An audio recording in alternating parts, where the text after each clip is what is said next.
Thank you so much. It's great to be back in New York City. And tonight, there's a lot to discuss. And what I want to focus on tonight is the Iran war, of course. Why it's happening, where it's going. So the main argument I want to make today is the war in Iran. It is not a traditional war that you can analyze from a realist perspective. It's not about resources. It's not about power dynamics. It's fundamentally an eschatological war. And that's the argument I will make to you today. But it's a very complex argument, and I'll go step by step, okay? So I'm going to treat this as an ordinary day in the school. And you guys will be my students. And so the general rule is feel free to interrupt. I am working not from rigorous scholarship. I'm working from game theory. So all the ideas that I'll explain to you tonight should be intuitive, okay? If at any point you're like, you know what, that doesn't make sense, please raise your hand, please interrupt, okay? We have a great crowd today. It's packed. And so I'm really looking forward to participation, to debate, to dialogue, okay? So that said, let's begin. All right, so let me first explain in very simplistic terms, the nature of the global economy that we have today, okay? So there are two main pillars. There is the Middle East, the GCC, and then there is East Asia. And how the current economy works is the GCC provides the world with cheap energy.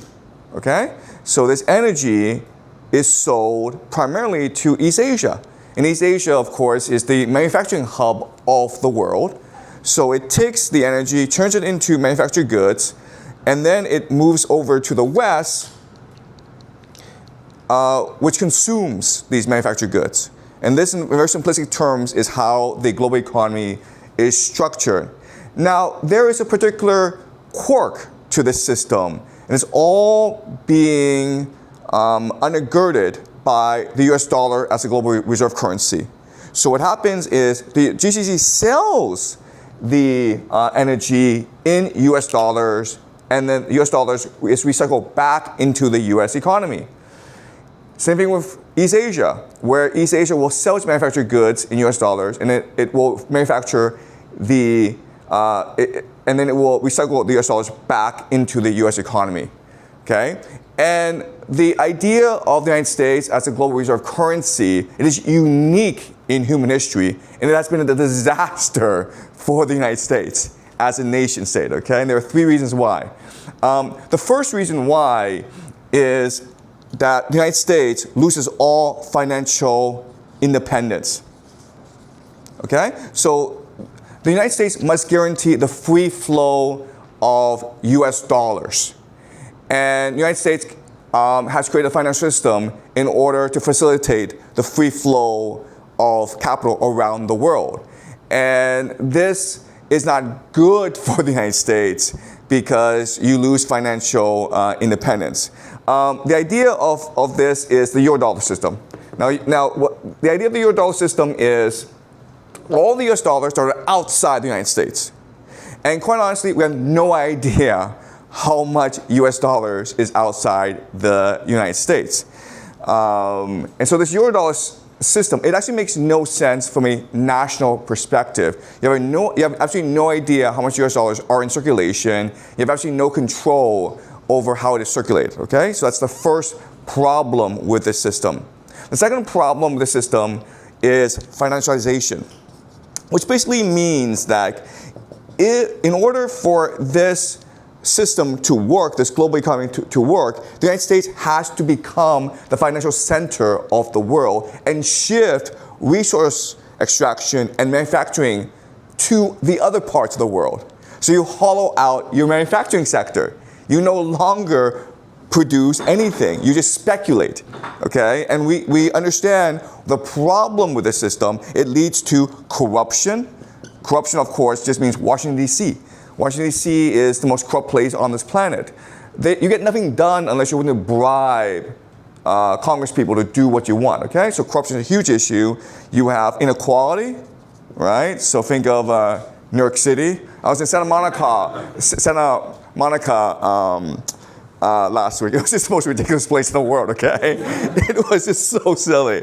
You have the Pacific Palisades, you have the $100 mansions, you have Skid Row where they're all on drugs. It's just ridiculous, okay? Inequality, and of course you have debt, okay?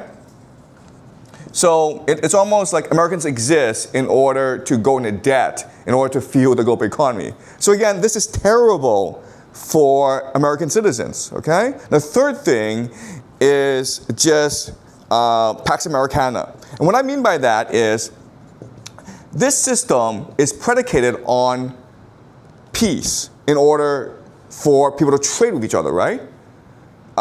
So people need free access, free, open, maritime navigation for the system to work. And the United States must guarantee this free maritime navigation, which means a bloated military budget, okay? The United States must basically ensure the entire peace of the world, which causes tremendous military pressure on the United States. If you think about it, this makes no sense because the United States doesn't have to actually need a military. Okay, I know it's hard for Americans to understand, but the United States doesn't need a military because there's no nation in the world that would actually dare to invade the United States. Okay?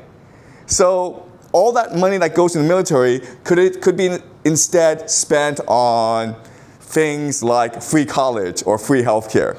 All right? But the United States, because it is forced to protect global trade and ensure free, open maritime navigation, then it needs this $1.5 trillion Pentagon budget, okay? All right, so this is the world as it is. And as you can appreciate, this is not really sustainable, okay? And so what we're seeing right now is this system breaking apart because of the Iran war.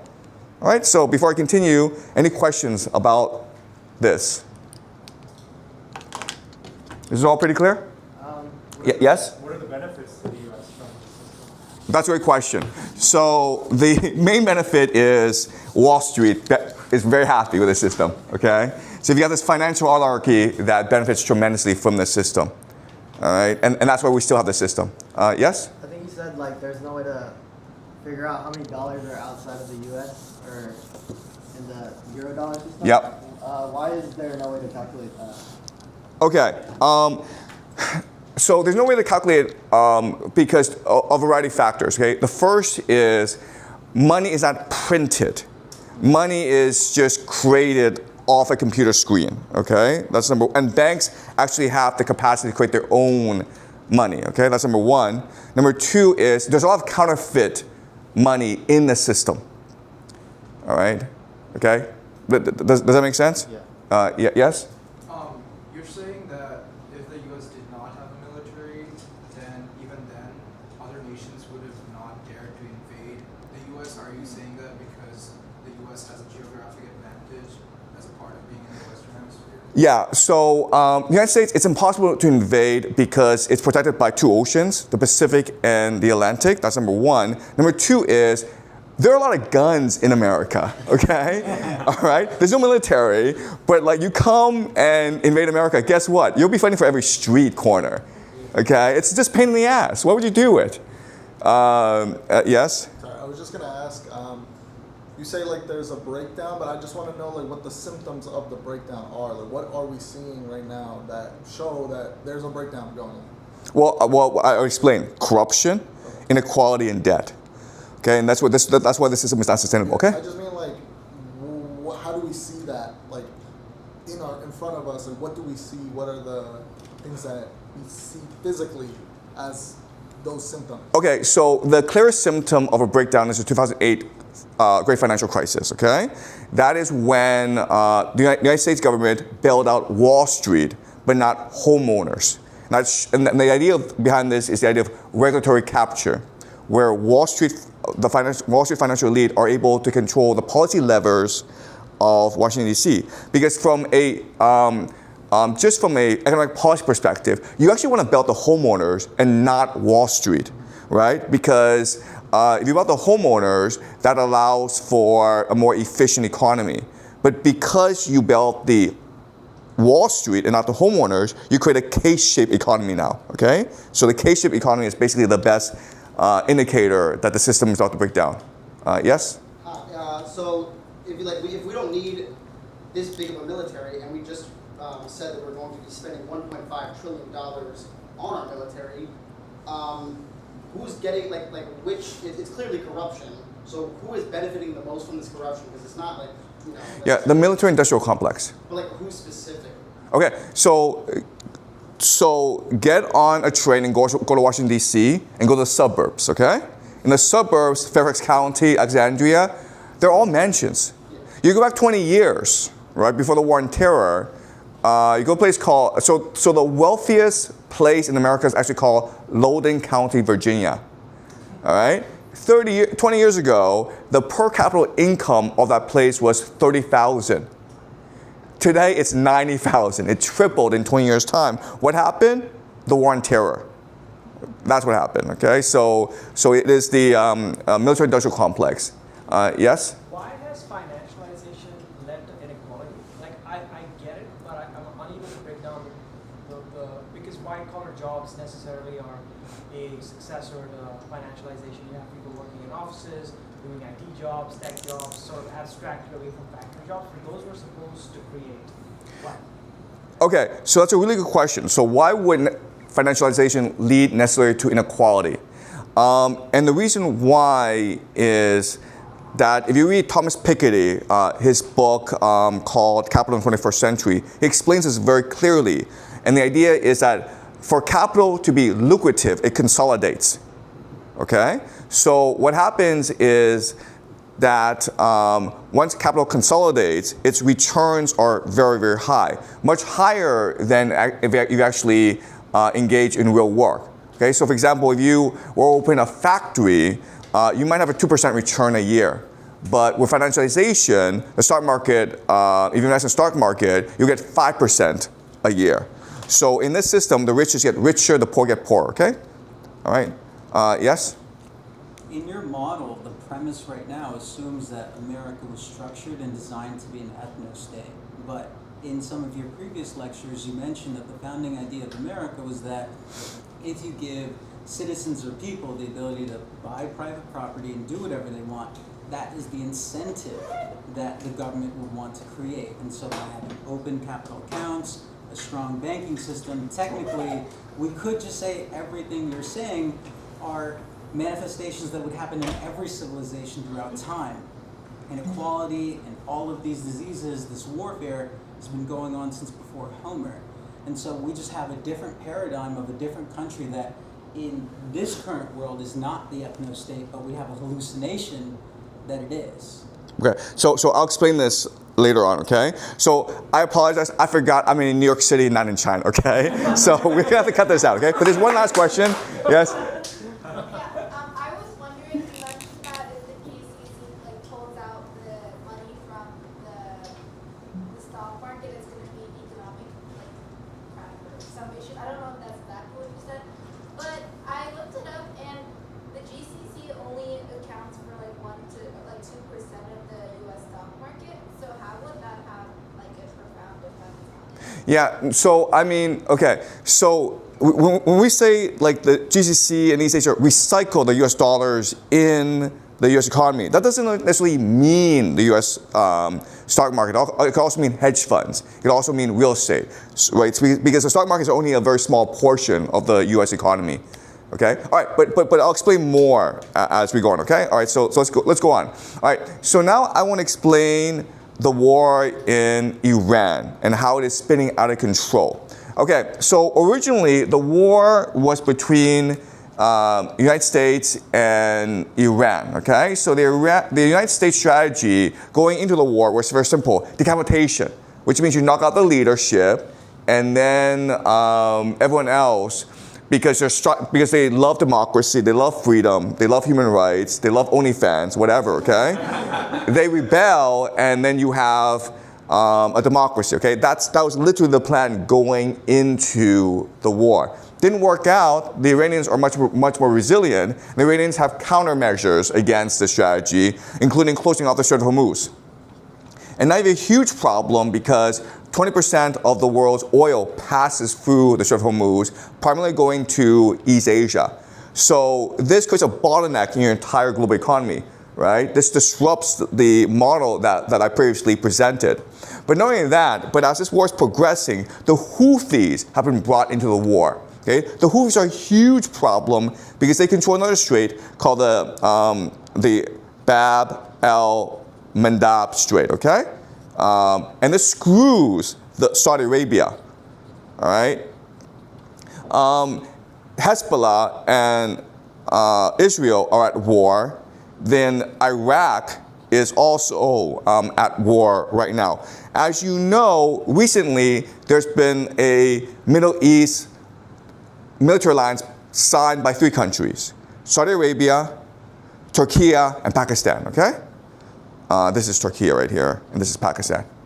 All right, so what I think is going to happen is Saudi Arabia sees the Houthis as an existential threat, and they will move against Houthis. They'll probably be backed by Israel. Israel has military bases over here, okay? So they've surrounded the Houthis.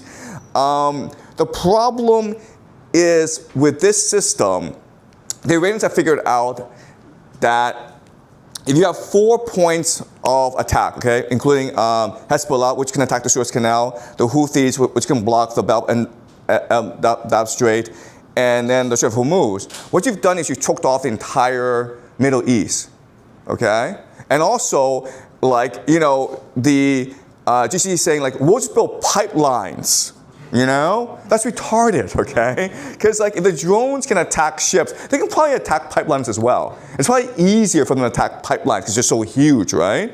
So the GCC is completely screwed, but it also shows you that because they're proposing to build pipelines, which cost billions of dollars and years to build, and they're not really a solution, it tells you they don't really know what to do. They're really screwed in this, okay? Now, what's important to also remember is that Russia, regardless of what happens, can always supply Iran from the Caspian Sea. And China, for its Belt and Road Initiative, can supply using railways.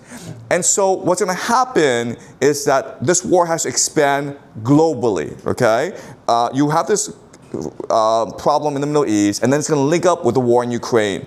And this will be a global situation. And this is going to destroy the global economy. And the issue with this is, remember, these countries recycle US dollars back into the US economy, especially Japan. Right? Remember, Japan has $1.1 trillion of US treasuries. What Japan does for the global economy is provide liquidity. All right? And so the idea is something called the Japanese yen carry trade. You guys may know what this is, but the idea is, and it's really the dumbest thing in the world, where the Japanese banks will lend money to Japanese corporations at 0% interest rate.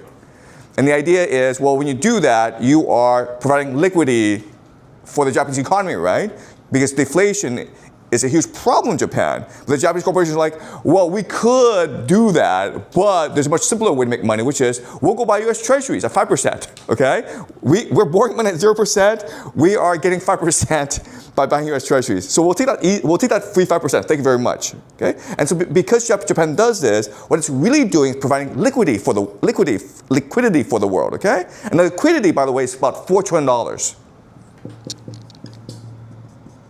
The problem with this is, like, Japan gets most of its oil and energy from the Middle East. So if it's not getting its oil and energy, investors are like, maybe I shouldn't put my money in Japanese yen, right? So now the Japanese yen is sinking. And so what the United States is doing is like, okay, we need to save the Japanese yen, because if the Japanese yen sinks, then the Bank of Japan is going to recall all its liquidity from the world to save the Japanese yen, and this will cause economic collapse in the United States. Remember, because in the United States, 50% of US GDP growth is AI data centers, right? So like it's a bubble, so you need this liquidity from the GCC, from China, from Japan. This war means that these countries will have to be much more nationalistic. And so liquidity will dry up, which will eventually cause US economic collapse. There's just no way around this, okay?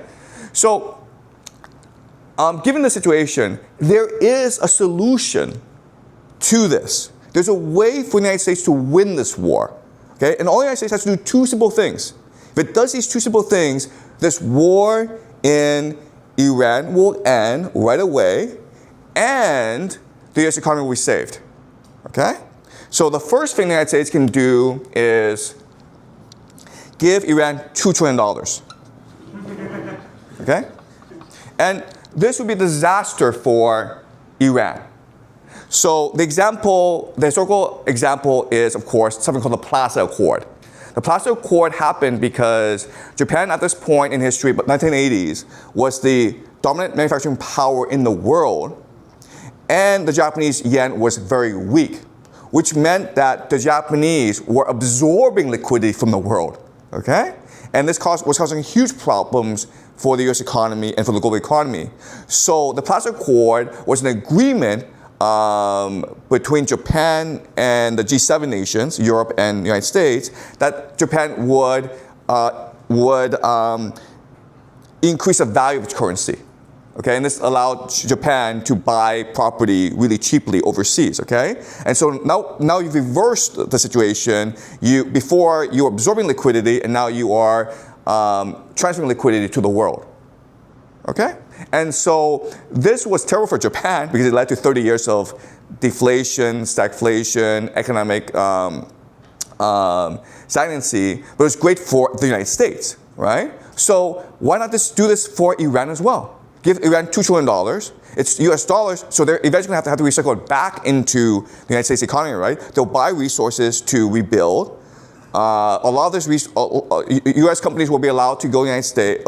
United States companies will be allowed to go to Iran to rebuild infrastructure, to sell oil around the world. It's great for everyone, right? So that's number one, okay? $2 trillion. But there's something else that has to happen, which is contain Israel. Okay? Israel, yes, I understand. Yes, okay, but let me finish, okay? Let's pretend that,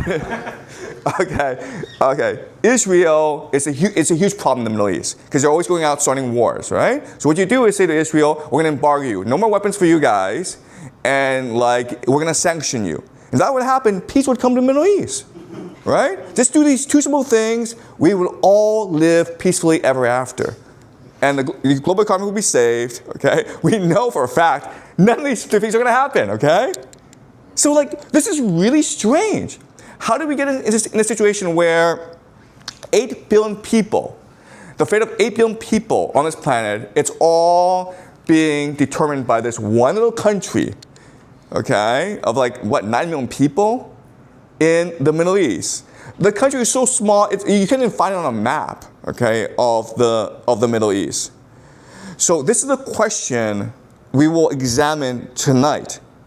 What is going on where the United States, the most powerful country in the world, it is not able to protect its own national interests, and it's only advancing the interests of this, again, really small nation in a desert somewhere? All right? And what we've already discussed, the consequences for this war are just tremendous. It's the end of civilization, basically. But the United States is still allowing Israel to do whatever it wants, okay?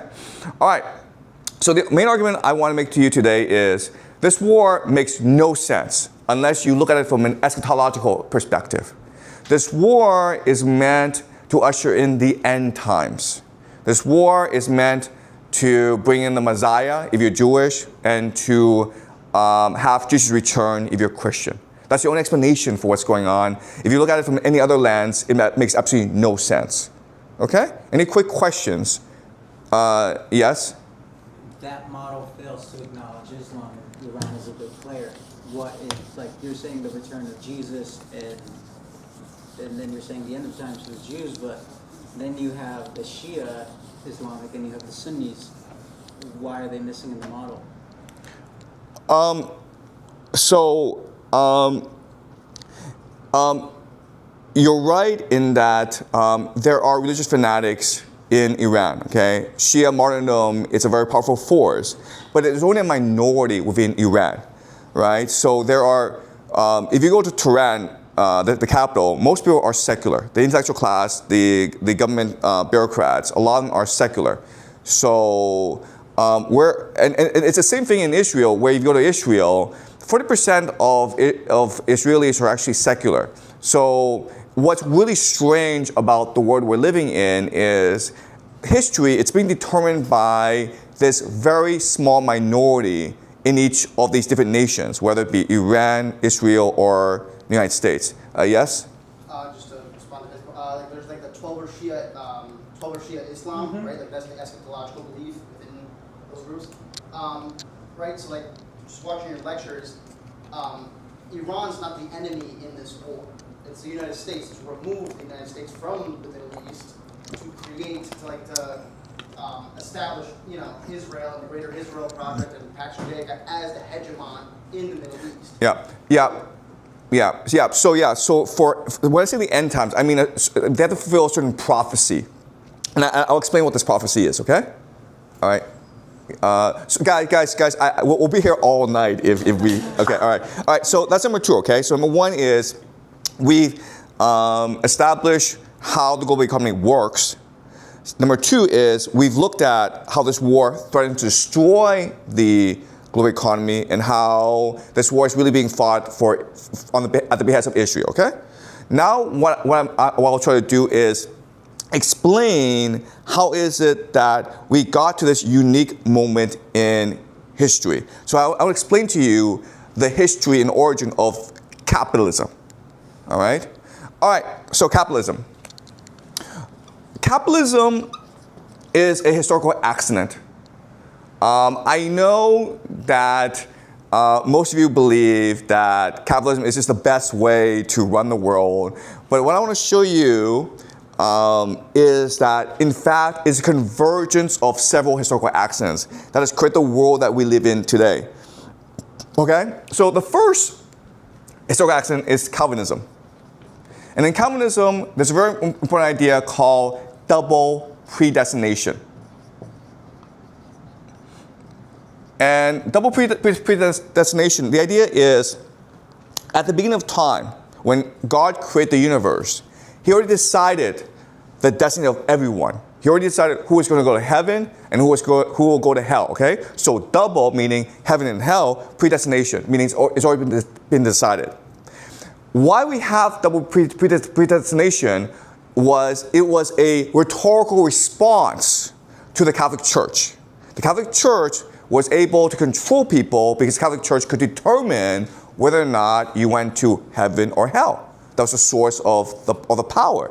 And Calvinism was tried to subvert the power by saying, no, the church doesn't have this power, only God has this power, and God has already decided. So no matter what you do, no matter what the church says, your fate has already been decided. Because at this point in history, indulgences were a huge problem. Indulgences were just bribes to the church so that if you're a bad, rich person, you could basically get to heaven still. Okay? So Calvinism. Now, Calvinism, what's really interesting is it creates a moral dilemma that didn't exist before, which is like, how do you know if God has chosen you or not? Right? Before, like, you would know because the church will tell you if you were selected or not. But now, like, you have to believe if you're chosen or not. And so the way they remedied this is through the idea of wealth creation, okay? Wealth. Basically, if you're wealthy, it means God favors you. That makes sense, right? But the other thing that's interesting is Calvinism demanded that you make wealth, but at the same time also not spend your wealth, because you have to prove you are a good person, right? So you make a lot of wealth, but you can't even spend your wealth. And this goes against human intuition, because historically, when we make a lot of money, the first thing we do is spend on our friends and family, right? Because we take this wealth and we transferred into status for ourselves in a community. And that's what intuitively we did in the past. But now Calvinism breaks this cycle and says, no. If you make a lot of money, you also have to save it, which basically means you have to invest it. And this is weird, okay? But this basically creates capitalism. You can't spend your money, you can only save it. And because of this concept, you now have a new entity in the world called the Dutch Republic. And what the Dutch Republic would do is take people's savings and then start these enterprises around the world that led to a spice monopoly. And at this time in history, spice is the most valuable thing in the world. And the Dutch Republic, because of Calvinism, now becomes the wealthiest region in the world, and they create really the world's first idea of a middle class. Okay, this leads to, of course, something called the Dutch Renaissance. The problem with this is the Dutch Republic used to be part of the Habsburg Empire, and now that they're so wealthy, they're constantly being invaded. So you have all this money, you have to protect this money in order to get to heaven. You're taken to heaven, but how do you prevent the Catholics from coming and stealing your money? Okay? And this led to something called the Glorious Revolution. Okay? 1688 Glorious Revolution. This is the second historical accident.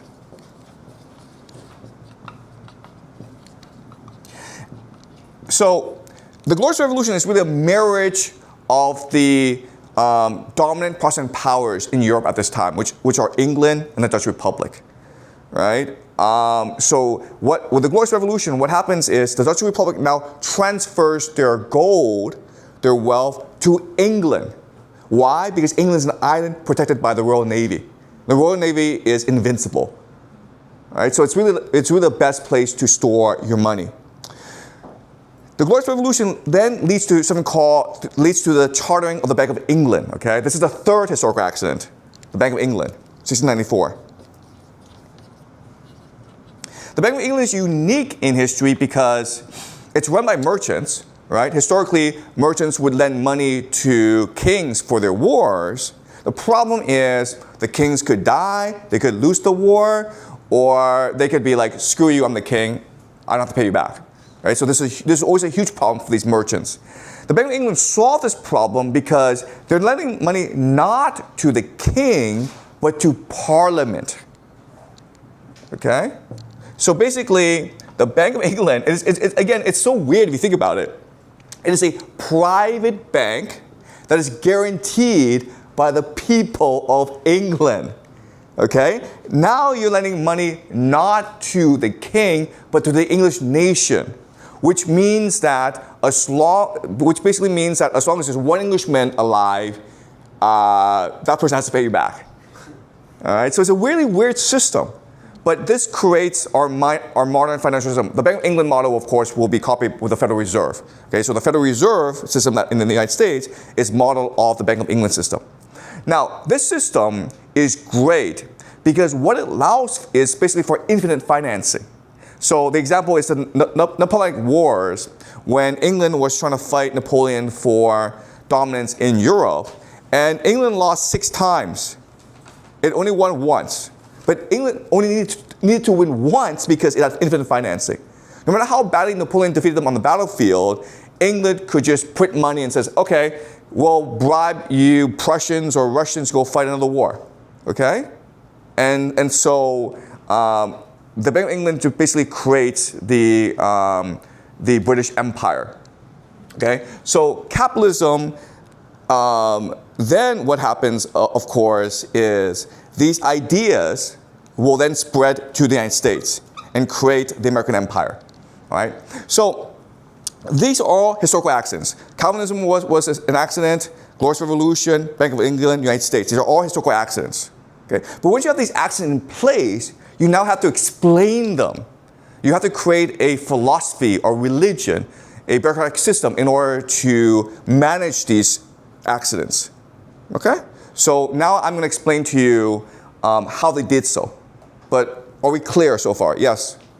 One question. So a lot of this looks like the act of money lending has been encouraged, eased up, or just increased over time. Why is that?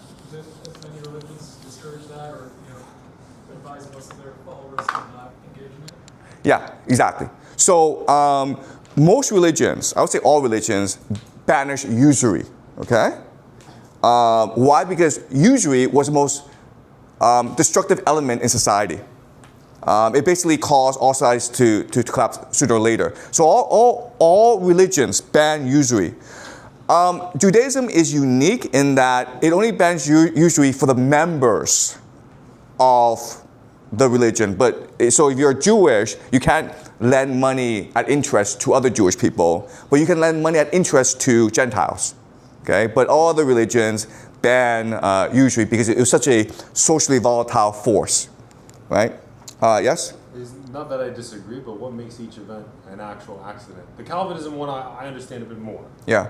But the charter and such, why accident? Right, okay. So when I mean accident, I mean they were not planned strategically. They were all response to a specific problem that arose at that particular time.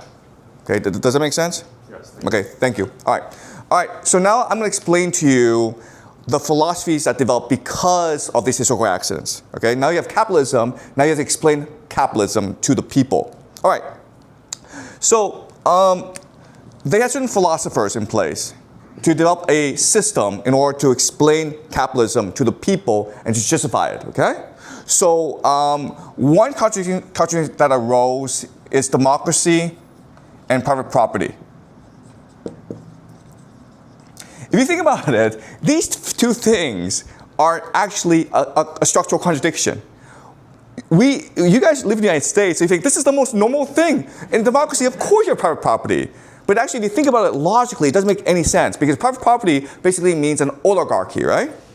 Democracy means rule by the people. So the people choose, if they vote to say, you know, like, we want to redistribute wealth, they should be allowed to do so because it's a democracy, right? But private property, the idea of private property is, it is an inherent and inalienable right given to you by God. Therefore, you are not allowed to touch each other's private property, okay? So we have this system as a response to the Bank of England. Because the Bank of England is private property, but it's guaranteed by the people. So how do you get how do you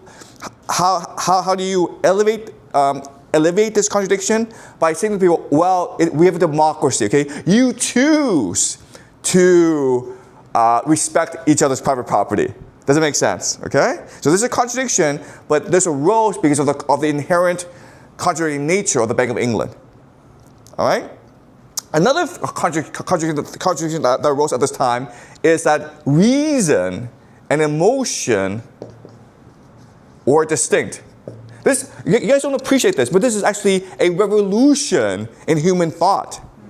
Because if you look at every other culture before this, reason came from emotion, right? The idea that you could think independently of your emotion was ridiculous to everyone. Like, go read the Greeks, go read the Chinese. Every ancient civilization is the heart and the mind are aligned. In fact, in China, we would say the heart is the mind. Okay? You think of your emotions. And look, all the neuroscience tells us that is true. Okay? Our memories are essentially emotions, and our memories become the units for our thinking. But so the question then is, why did they come up with this silly idea that again is counterintuitive, the separation between reason and emotion? And the answer is because of what reason means, okay? Reason in this formulation actually means capital. And emotion means family, tradition, nation, community. Okay, does that make sense? So in order for capital to win its transnational capital, there has to be a free movement of goods, people, and ideas. And whatever obstructs the free movement of capital is inherently bad. And they're labeled as emotions, okay? Does that make sense? All right? So again, we think these things are just intuitive, but if you think about it logically, it makes no sense. And they came up with these formulations as a response to the distinct nature of capitalism at this time. Yeah? So you say that like in the French Revolution, they saw God as reason. And in Greek literature, they see the gods as like emotions. Yes. Like they act in the world. So, is that like why when they started to see God as reason, and then they conflated reason with capital, that's how we got to where we are? Okay, all right. So that's a really good question. Okay, but let me explain the history. Okay, all right. Let me finish this section, and then it'll become clear to you. All right. So you have these ideas that are contradictions that must be come into place in order to allow for transnational capital to dominate the world. Okay. The first is like democracy and private property are not contradictions. They are intertwined together. They're the one and the same. The second is that reason and emotion are separate. Whereas before in human history, we saw them as one and the same. Okay? So in order to promote this system of transnational capital, you need both a public layer as well as a secret layer. Okay? The public layer is just what we call philosophy. And the three main philosophies that develop in order to justify this system are empiricism, skepticism, and utilitarianism, okay? David Hume, Jeremy Bentham, John Locke, okay? So I won't go too much into it. But there's a secret layer to all this. The secret layer is Freemasonry, okay?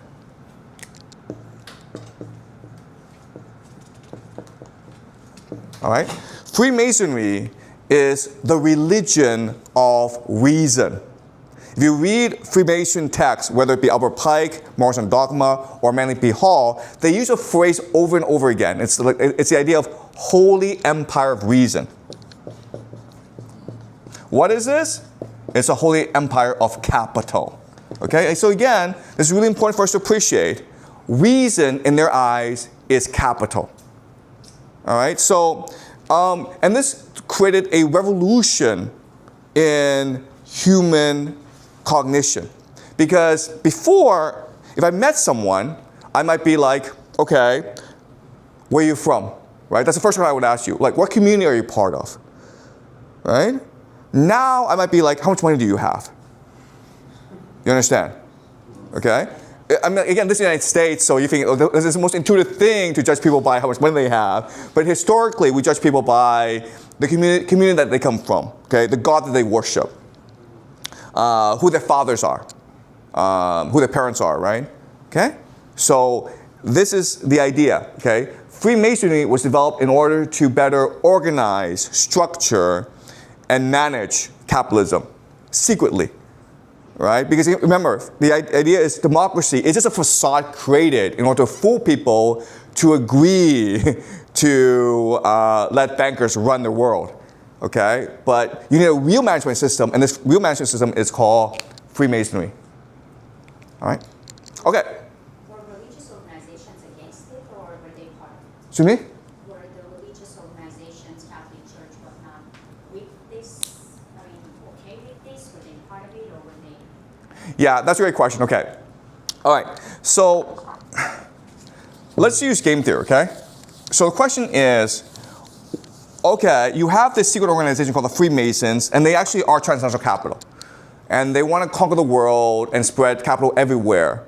There must have been organizations against this system. Well, there were, okay? The problem is that this system is set up so that capitalism will always win out. Okay, so if you go align yourself with capitalism, then you win out. If you go against capitalism, you lose out. All right, so think of our history where things like monarchy, organized religion, the Catholic Church basically, community, they're all being withered away, right?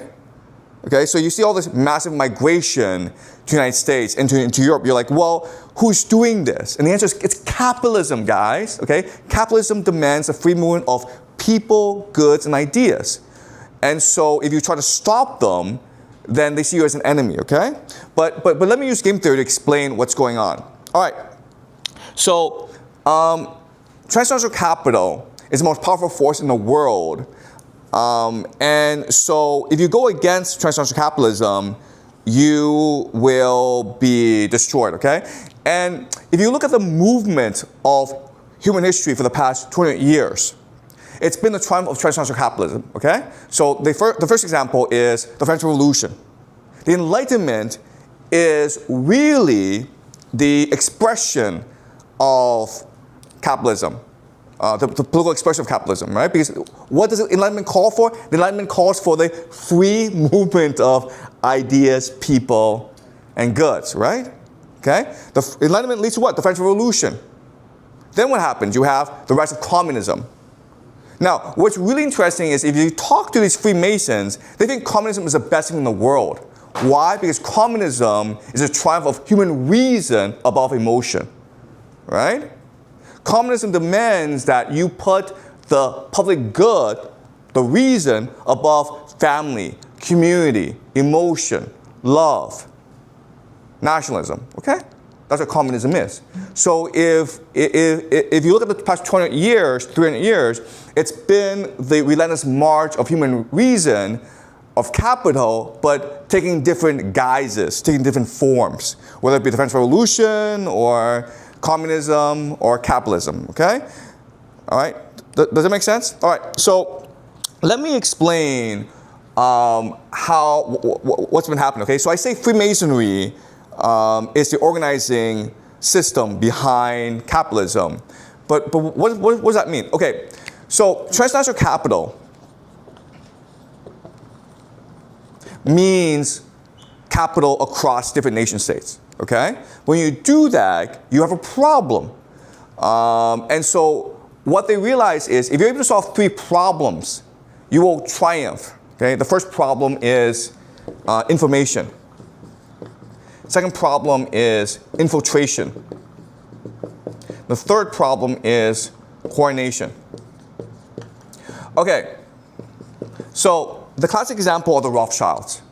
The Rothschilds had, their family was spread out in the different capitals of Europe, including Frankfurt, where they're from, but also Paris, London. And one story that stood out is the 1815 Battle of Waterloo. So the British and the Prussians fought Napoleon at the Battle of Waterloo, and of course Napoleon lost. Now the Rothschild had agents to monitor the battle. When the battle was declared, the agent got on a corvette, which is a fast ship, and sailed across the English Channel and told the information to the Rothschilds 3 days before the public knew. Okay? During these 3 days, there was a wild panic because, for the reason, we don't know who did it, but there are rumors going around that the British had lost the battle. All right? Okay? So this is the idea of information, infiltration, and coordination. Information means how do you access information quicker than other people. Infiltration is how do you put agents into certain places that allow you to access sensitive information. And coordination is how do you work across different nation states in order to break the game in your favor, okay? And the best way to do this is through secret societies. Now, at this time in history, there are maybe 3 transnational forces in Europe. They are, of course, the Freemasons, they are the Jesuits, and they are the Jewish diaspora, okay?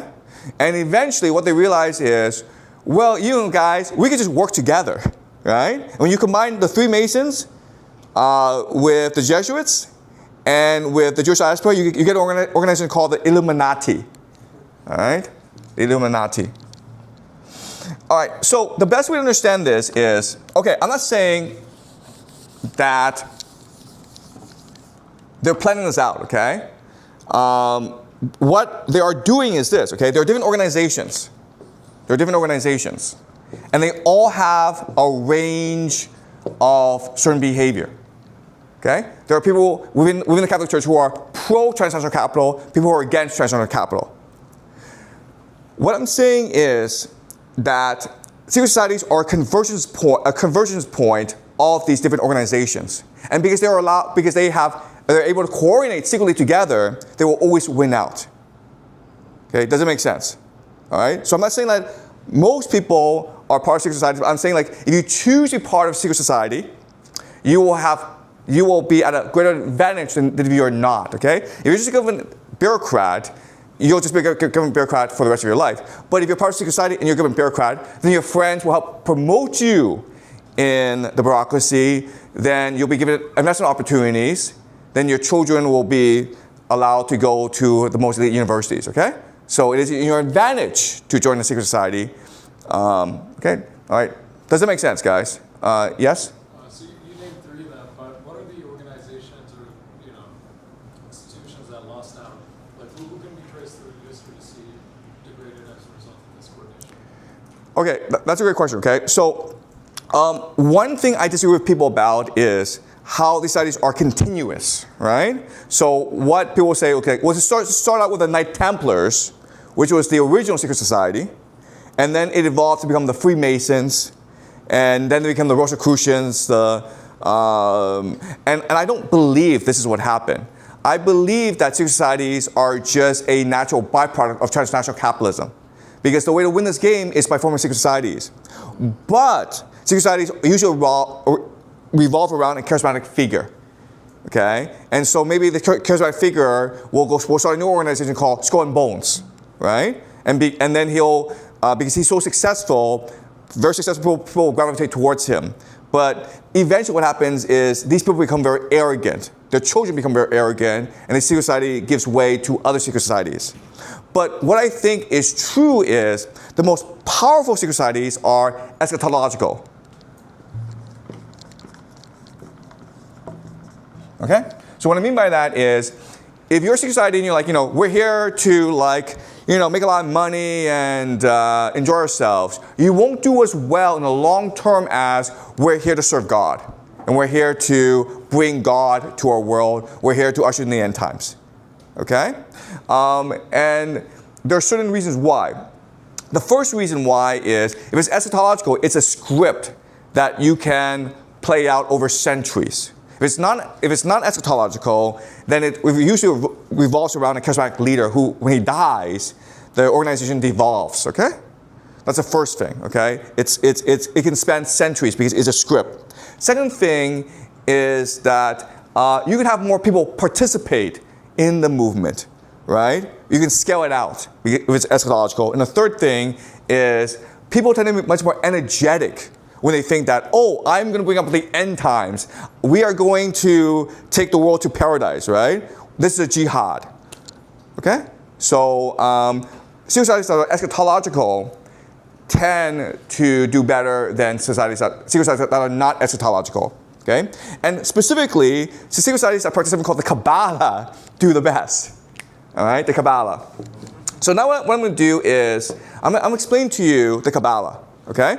So if you know Freemasonry, if you read books like Morals and Dogma by Albert Pike, they're very open about the structure. And what you recognize is Freemasonry tries to be the religion of reason. It tries to absorb all the best practices from every single religion out there and come up with, the empire of reason. And so maybe at the bottom levels, you'll have Pythagoras, the Egyptians, but as you go up, the highest level, it's the Kabbalah. Yes?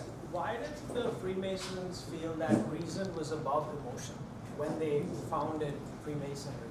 What led them to the decision of that? Was it coordination? They felt they could coordinate people on one reason as opposed to emotion? Okay, all right. So they didn't plan this out, okay? Remember, all of this is being a response to a certain problem. Right? So you are trying to spread transnational capital around the world. And so how do you convince yourself and others that capitalism is good? Well, what you do is you create a distinction between reason and emotion, where reason is capital, right? Let's make things for money. And emotion is prejudice, right? No, I can't make money because my religion doesn't allow for it, okay? So that's what happened. It isn't like, the Freemasons had an epiphany, which is like, oh my God, reason and emotion are separate. No, it was a response to a problem that they had. Okay, does that make sense? Okay, so the Kabbalah, what's the Kabbalah, okay? And again, I want to be concise. Okay, the Kabbalah.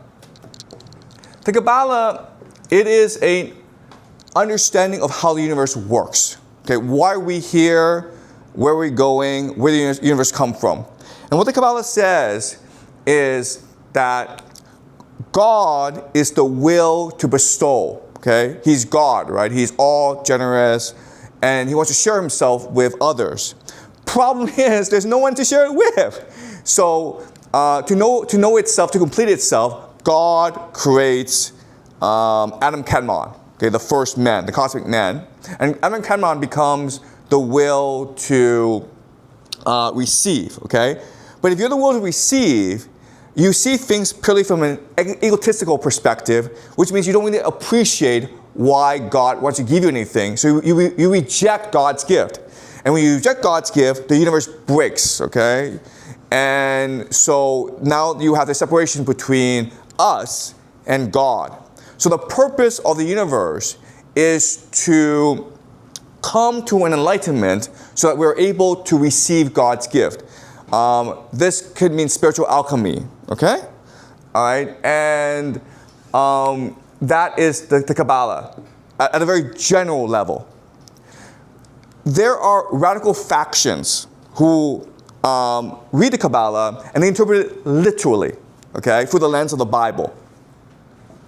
And so they take this idea that the entire purpose of humanity is to seek reunion with God. And they use the Bible as a script or as a plan, and they interpret it literally, which means to say they want to seek reunion with God by acting out God's divine plan as told in the Bible. Okay? And what this divine plan basically means is, okay, well, the Jews must first return to Israel in order to fulfill the covenant between the Jews and God. Then the Jews must build the third temple as a resting place for God. And this will initiate the war of Gog and Magog. And when the Jews are most in need, then God will come and save them and save the world, okay? Because what reunion with God means is opening your heart to God. And this means to repent. Okay, so this is how they interpret, and again, I'm talking in very general terms, but this is how they interpret their role literally, okay? And this is why we're seeing what was happening in the Middle East. Why are the Israelis committing genocide in Gaza? Like that's like just insane. You don't have to do that, guys, okay? But they're purposely doing it, and they're doing it in 4K. Why? Because they want the whole world to see this. Because they want to initiate the war of Gog and Magog, which will force the Israelis to come together. Okay, that's why anti-Semitism is growing in the world, and this will force the war of Gog and Magog will force the Jews to repent and turn to God, and then the world will end. Okay, and then they can build the third temple. This is why it's happening. So I want to really I want to explain why the Kabbalah is so powerful, and it's so powerful because there's a sexual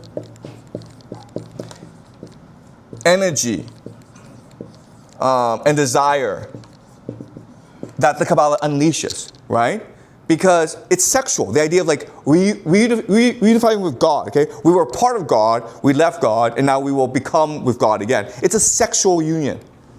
And that excites people, okay? I hate to say this, but like, have you guys seen Peter Hegseth give press conferences? The guy's literally, when he's talking about the war, it's almost like he's having an orgy, okay? He's having an orgasm, okay? And like that tells you, this guy's been reading the Kabbalah a lot. Like, I'm serious, like these guys who are committing genocide, like Peter Hegseth, they literally see it in sexual terms. Like, we're so close to achieving the end times. We are so close to becoming one with God. Okay, they're excited about it. All right? Okay. I don't get it. Excuse me? I'm listening the whole time, like, I really don't get why people really believe that this is how you get close to God. Like, killing and killing and killing. That's so far from love. Yeah, okay, that's a great question, okay? So from an intuitive perspective, it makes no sense, because why can't you just open your heart and welcome God? And the answer is, it's too goddamn slow, man. Okay? You could do it, but can your neighbor do it? Can your neighbor's neighbor do it? Probably not, okay? But for the Kabbalah to work out, everyone has to do it. So how do you create the conditions so that everyone is forced to do it? So my question is, as a kid, because I grew up in a very religious home, when I was being conditioned, I would always ask, well, why only one type? You got Jews as the chosen. That makes no sense. To me, it felt, even as a kid and even now as an adult, it feels like that's a false God, that's a false belief, because my intuition doesn't believe this. It feels the whole world does. Yeah, okay. That's a great point, okay? So you can argue there are a lot of logical fallacies within Judaism, especially Messianic Jews, okay? You can say they're crazy. The problem is the world is not run by reason. The world is not run by who's right and who's wrong. The world is run by those who are willing to sacrifice themselves in order to achieve what they want, okay? That's the issue, okay? These people are crazy, but that's why they run the world. Because they're willing to make sacrifices that no one else is willing to do. So the example I have is, you guys remember of this Muslim who killed these 2 Christians outside the Israeli embassy in Washington, D.C.? Do you guys remember that incident? And this was a married couple. They were Christians, and they were, I think, volunteering at the Israeli embassy. And they caught a Muslim, and he was clearly drugged out. And I don't speculate too much, but there are people online who think that these 2 Christians purposely martyred themselves in order to advance the Zionist cause. Okay, does that make sense? Yeah. Like for them, death means nothing. If I die in order to accelerate the coming of God, then it's worth it. But it's not coming. That's the whole thing. I'm like, Again, like it's not about who's right and who's wrong. It's about who's willing to work the hardest to achieve his or her ends. Okay, and these people are the craziest. So they usually get what they want. Okay, so think of the Israel lobby, which is basically like just one issue, right? If you go into Israel, we'll come after you. We'll spend like $30 million.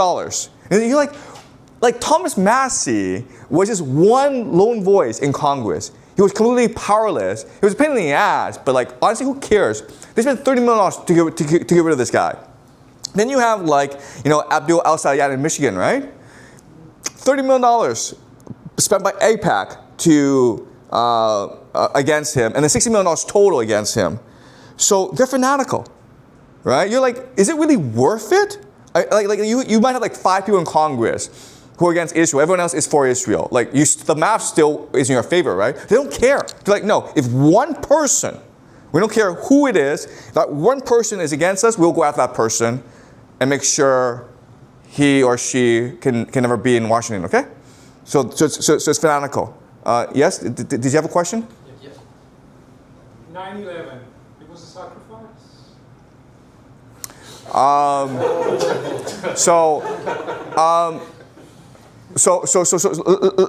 Let me continue, okay? Then 9/11 will make sense, okay? Okay, so you're like, okay, you have these religious fanatics, yes? Before we continue on this topic, so how come China doesn't have corresponding organizations or societies like Freemasons and Kabbalists, etc.? Right. Or Jesuits? Yeah, so because China has families, okay? So families take the place of secret societies, right? Because China, it's not transnational. China works within its own borders. So you don't really need secret societies in order to win out, okay? So families in China win out over secret societies because families are much more close-knit than secret societies. But in the world, in the Western world, where the geography is much more spread out, where cultures are much more diverse, then secret societies will win out over families. Okay, does that make sense?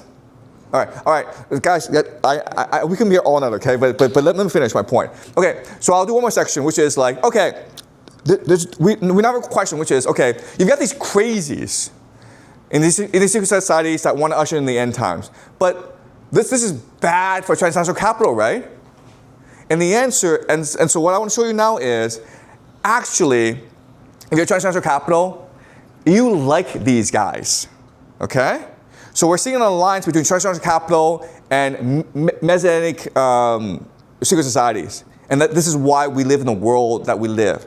All right, so let me explain to you why, as transnational capitalists, I actually like these guys.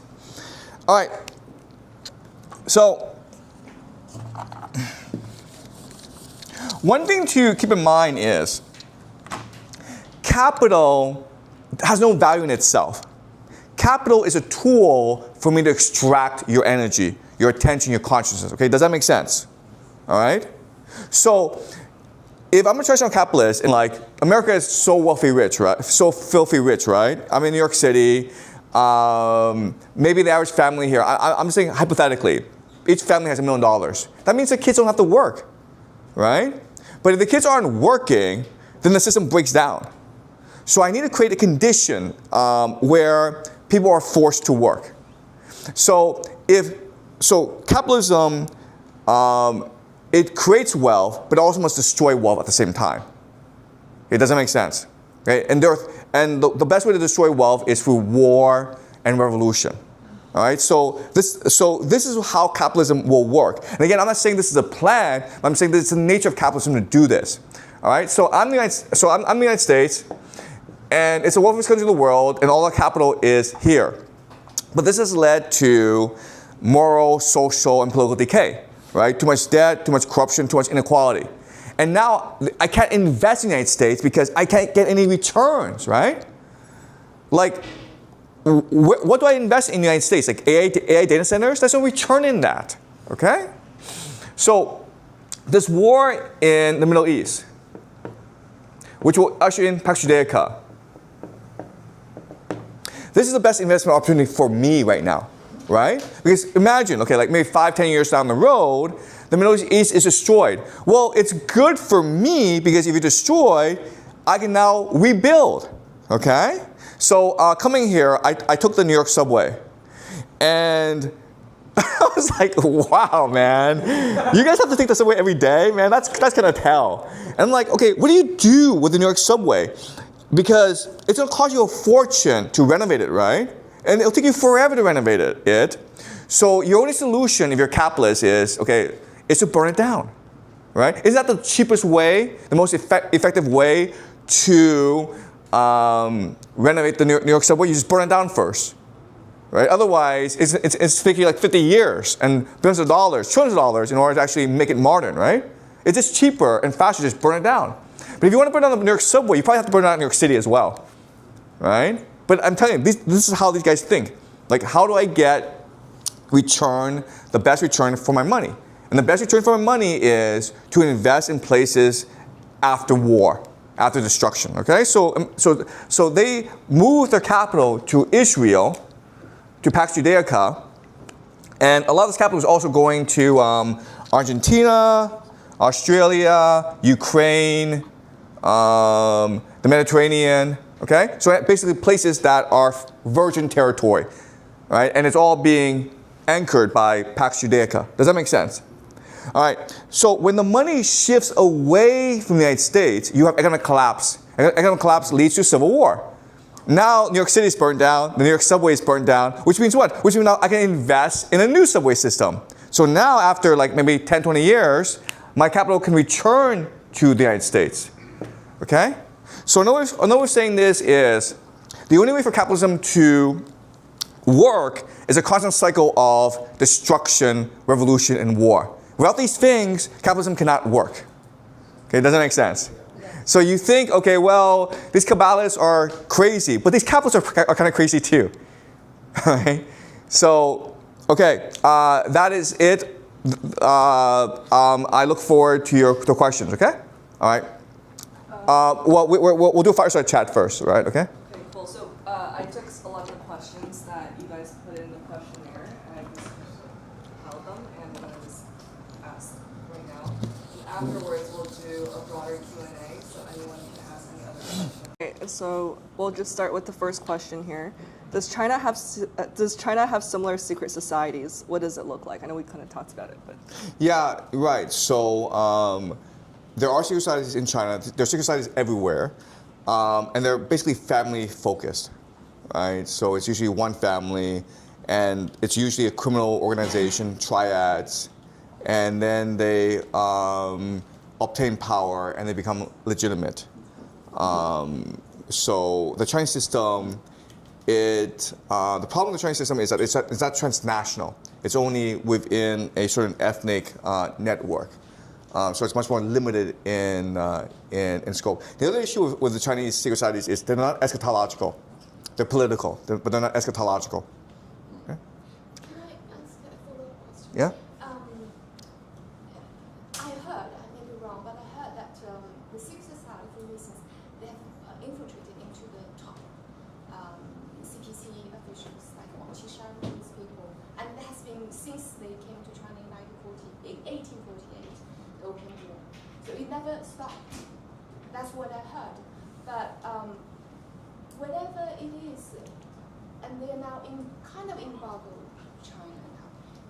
Do you see that they are the Freemasons, they are as determined as before in the 1950s to strangle China, just like what they did before? Yeah, okay. So China is, in many ways, have been colonized by secret societies, by these, by transnational capital. So the goal of transnational capital is to go to a place and extract as much energy as possible and transfer it into capital. And that's what's happened in China. And I would make the argument that China has really hollowed out, right? So in the 80s and 90s, transnational capital went into China and built factories in order to extract the energy of its demographic. And then afterwards, I don't think people appreciate this, but China could have only embarked on its infrastructure spending with the aid of transnational capital, right? Because you needed resources to build these highways and skyscrapers. So it's transnational capital that allowed China to buy these resources from Australia, from South America, because at that time, 2008, there's an agreement between the Bank of International Settlement and China to increase the value of the yuan, of the Chinese yuan, which allowed China to buy up all these resources. And this infrastructure spending has really hollowed out the Chinese economy because this infrastructure spending has led to corruption, inequality, and debt as well. So China's basically done. And there's really no real growth potential for China. And that's why transnational capital is shifting from the United States and China to the Middle East, right? Again, if I'm a capitalist, I'm a trillionaire, I'm always looking for a place which will grow. And I think the United States and China are in the same boat. They're both empires in decline. Okay? Do you see a kind of similar repeat of what happened in the 1950s when they tried to embargo China? China will just close up and then. Yeah, so I think what's going to happen is that China will be embargoed by its surrounding neighbors, and it will just remove itself from the global financial system, the global supply chain. It's going to turtle up. But when it does that, it's going to lead to structural contradictions. Why? Because people in the urban areas are used to a modern Western lifestyle. And so if there's not enough food, I know this sounds silly, but if there's not enough food, the people in the urban areas, Beijing and Shanghai, want to maintain their current lifestyle. And if there's not enough food, guess what's going to happen? There's going to be famine in the countryside. This is what happened during the Great Leap Forward as well. So I'm not very optimistic about China. So you're saying that there will be kind of similar things repeating? I think so, yes. Okay. All right. Okay, next question. What are the historical analogies of the current day technology transitions and consolidation of power? So I see AI as a logical extension of this holy empire of reason, right? Because what you're trying to do is you're trying to allow for the rapid, almost seamless, frictionless movement of people, goods, and ideas, okay? And Freemasons appreciate that the main constraint on this, okay, are humans.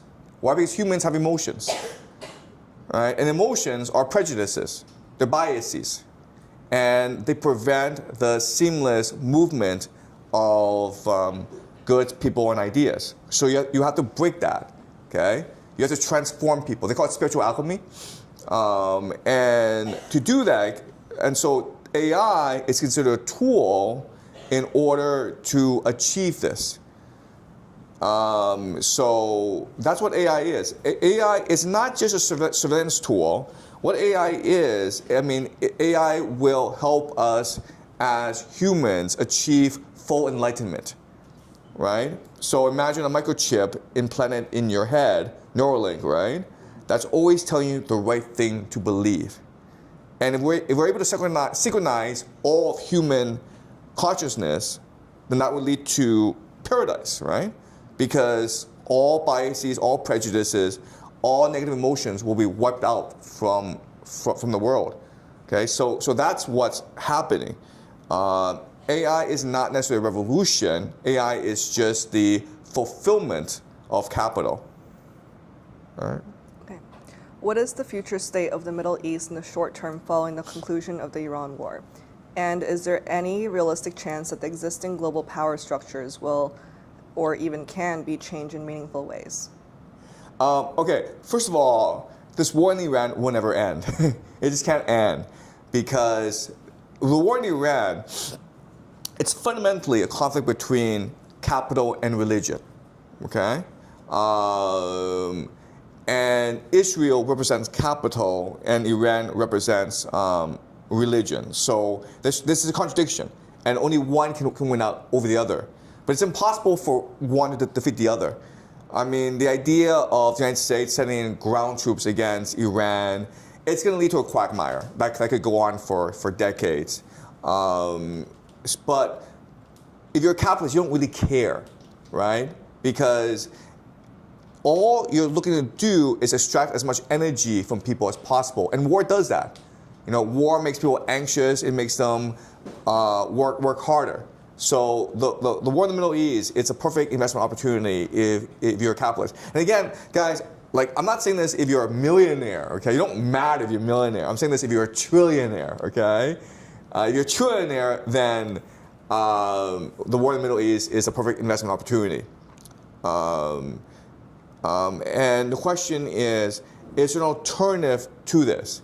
And the alternative is the return to religious nationalism. So countries like Iran and Russia present a direct threat to capitalism.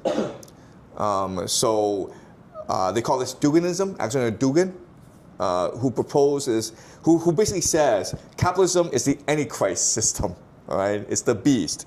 And it negates all that is good in humans, and it includes family, community, emotions like love. Okay, so this is really the great struggle that humanity will face over the next 50 years, and this struggle is represented by the United States versus Russia. Excuse me. You just said Duginism, right? The idea of Russia operating as a catacomb, the force That's right. preventing the Antichrist from occurring. Yes. Do they represent one of the two figures in Gog and Magog, right? Like the idea of them operating as a massive bulwark against this. Okay, so there are different eschatological systems. Okay, in the Russian Third Rome eschatology, Russia is a catacomb. Okay, and it's meant to stop the Antichrist from conquering the world. The Antichrist, of course, is capitalism, right? But then you have the Christian Zionist eschatology, which perceives Russia and Persia as Gog and Magog. Okay, it doesn't make sense. Okay, but these are different eschatologies. All right. Professor, can you speak a little bit more about the Antichrist that Peter Thiel is obsessed with, and what his version of it? What is he trying to tell us? Like, what is he implying with? He goes and meets Javier Milei and gives him a lecture about Antichrist in Argentina. What is he trying to say? I think Peter Thiel is carrying on the Freemason tradition. I don't know Peter Thiel. You should ask Kathy. But but I think what Peter Thiel is doing is carrying on the Freemason tradition.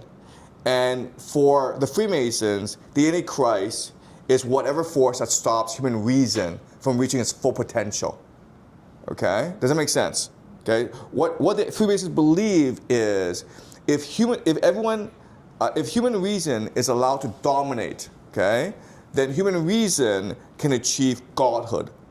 Okay, our collective reason becomes God itself, as represented by AI. So whatever force that stops the advent of reason, the advance of AI, is fundamentally against God, and therefore the Antichrist. Okay, does that make sense? That, I think, is a subtext of what he's saying. All right. All right. Will American universities and the GCC survive? Nope. Nope. Next Easy. question. Yeah.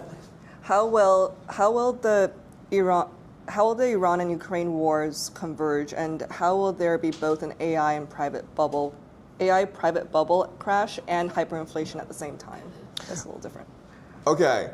So these wars have to converge because Russia is supplying Iran through the Caspian Sea, and Ukraine sees it as an opportunity to combine both fronts. Okay, so Zelensky ordered a drone strike against an Iranian cargo ship transporting through the Caspian Sea, and the idea is that if you provoke the Iranians will begin to attack Europe and Ukraine, because a lot of drone factories are based in Europe. And so I think this will just happen naturally, because it's really hard to separate these fronts, and more actors will be brought in over time because the stakes are so high. What's the other section? How will there be both an AI private bubble crash and hyperinflation at the same time? Okay, you have hyperinflation because the fiat currency, which is US dollar, it's moving slowly towards zero, okay? So that's a problem. And the AI private credit bubble will pop because liquidity is being removed from the US system, right? So the GCC, Japan are no longer able to invest in the United States because of their own problems, right? Yes? So if the AI bubble crashes eventually, which it's going to, could that be like wealth destruction? So like, if the wealth is destroyed, the people have to work. Yeah. Who's going to benefit and whose wealth will be destroyed? Look, all these bubbles are engineered, all right? So the fact that the media is telling you the bubble's going to burst basically is telling you like there are some vested interests that want this bubble to burst. And who are these vested interests? Well, I would assume the big AI companies, right? Because why would you, as Sam Altman, want the bubble to burst? And the answer is the government has to come bail you out now, right? You're too big to fail. The bubble bursts, OpenAI goes bankrupt. This is a disaster for the American economy. Therefore, Trump has no choice but to nationalize data centers, right? And why would you want that? Because now you socialize the losses and privatize the gains, right? The data centers cost you a lot of money, and they're hard to implement because of community reaction. But if Trump and the United States government comes in and nationalizes these data centers, they are now military installations. Now you have eminent domain. Now the communities can't complain, right? And data centers are the main cause of AI companies. So you want the bubble to burst so that the federal government can come in and save your ass. And then, yeah, right? Does that make sense? Yeah. Okay. Yeah? So you mentioned this in one of your lectures as well, like the engineering of bubbles bursting. I think it implies like a mechanism of control. So in this instance, what would you say is the lever that a sample that can cause a bubble to burst? That's a really good question, because this AI bubble is distinct from other bubbles because you go back to the 2008 subprime crisis, there was a trigger mechanism, which was the home default, right? But with this AI bubble, it's circular financing. So it's basically 7 companies, and it's a circle jerk. They're all financing each other. And as long as they agree to not burst the bubble won't burst. So what is the mechanism that will burst this bubble? And the answer is, well, those make something up. I mean, I mean, they have all sorts of pretexts, but these 7 will agree at some point to burst the bubble, and it will be collusion and they are actually already, if you just watch the news, okay, just so many news articles about this bubble's gonna burst, this bubble's gonna burst, right? They're already laying the groundwork. It's predictive programming. That's what it is. Yes? Yeah. My question is, like, what are they gaining by letting it continue to go on? I don't get why they're not just bursting. You say that, like, they have to time it right. Like, what are they gaining by letting it continue on? So, first of all, you just let it go on because it's a path of least resistance. Okay? That's number one. Number two is they can always control the time it collapses. And when they time the collapse, what they can do then is short the market to maximize their gain. So people always pick the path of least resistance. If you don't have to pop the bubble, you don't want to pop the bubble. But if you're forced to pop the bubble, then you want to pop it in a way that maximizes your gain. Okay? Yes? How can people in the West create an alternative to capitalism and modernity? And if wealth isn't capital, what is real wealth? Well, first of all, real wealth is always your imagination, okay, your attention.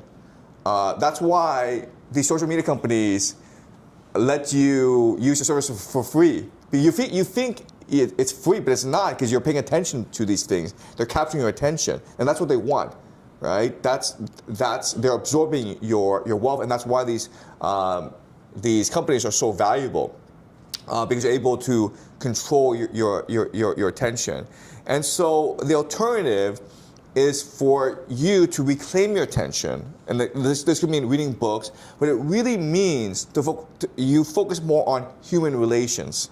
You focus on being kind, open, and generous with the people around you, on getting to know your neighbors. I was at the Pacific Palisades in LA. It was the most ridiculous because they live in like these $20 million to $100 million mansions, and they don't even know their neighbors. I was talking to my friend. He's like, "Oh yeah, Steven Spielberg lives down the street." I was like, "Well, are you guys friends?" Like, "No, I never met the guy." Like they live like 3 houses down. Like, I never met the guy. Oh, and Adam Sandler. Yeah, he lives. He's my next door neighbor. Never met the guy. Never seen the guy. It's so weird. Yeah. Anyway, yeah. Okay. Next question. Yeah. If US and China are declining empires, which one is the rising empire? Who's rising? I think Israel is rising. I think Japan is rising. I think Poland could be rising. I think North Korea is rising. Iran could be rising. But places that are outside the capital system will rise because they have untapped potential. Places that are over capitalistic are just exhausted. Okay. All right. So sorry, guys. We'll continue the questions, and we'll have lots of time for questions. Okay. Okay. What is your perspective on the apparent contradiction between J.D. Vance's isolationism and Trump's imperial ambitions? Do you see one faction of the Republican Party winning in the end? I actually don't see it as a battle between J.D. Vance and Donald Trump. I see Donald Trump as trying to navigate opposing factions, right? That's why J.D. Vance is still around, because J.D. Vance works for Donald Trump, right? It was Donald Trump who picked J.D. Vance, and it's Donald Trump actually encouraging J.D. Vance to write a book and go on his book tour, right? J.D. Vance has been on a lot of podcasts. And honestly, I think how politics works is if J.D. Vance were really against Trump, Trump would have, I mean, like, there are lots of things Trump could have done. But I think, Trump is a sort of person who tries to maintain as many options as possible, and J.D. Vance is maintaining an option for him. Mm-hmm. Okay. Guidance on where to build a family and home given the stage capitalism of Western nations are at and the ongoing conflict in the Middle East? I think that if you have a family, God will protect you anywhere. I think, rather than focus on like, where should my family be, focus first of all on having a family. I mean, but also like, just focus on loving your children. And then God will take care of the rest. Okay, where do you think the US-China relationship is actually heading over the next 10 to 20 years? Is some form of long-term coexistence realistic? I think China and the United States are not natural enemies. I think both the United States and China are interested in maintaining the current global order, especially China, because China is very export orientated. So China would like, as much as possible, to come to a détente with the United States. The problem is the United States' internal politics makes U.S. foreign policy very erratic. But I think that President Xi Jinping's visit next month, he's coming here to the United States on September 24th. That will be a very good bellwether of where things will be headed. I think there'll be a compromise of some sort. I think that things will turn around for U.S.-China relations. Okay. So we'll finish these questions and then we'll open up, okay? Okay. As AI gets better, more of the things we consider human intellectual work, how do you think it will change our sense of purpose and what we value as a society? So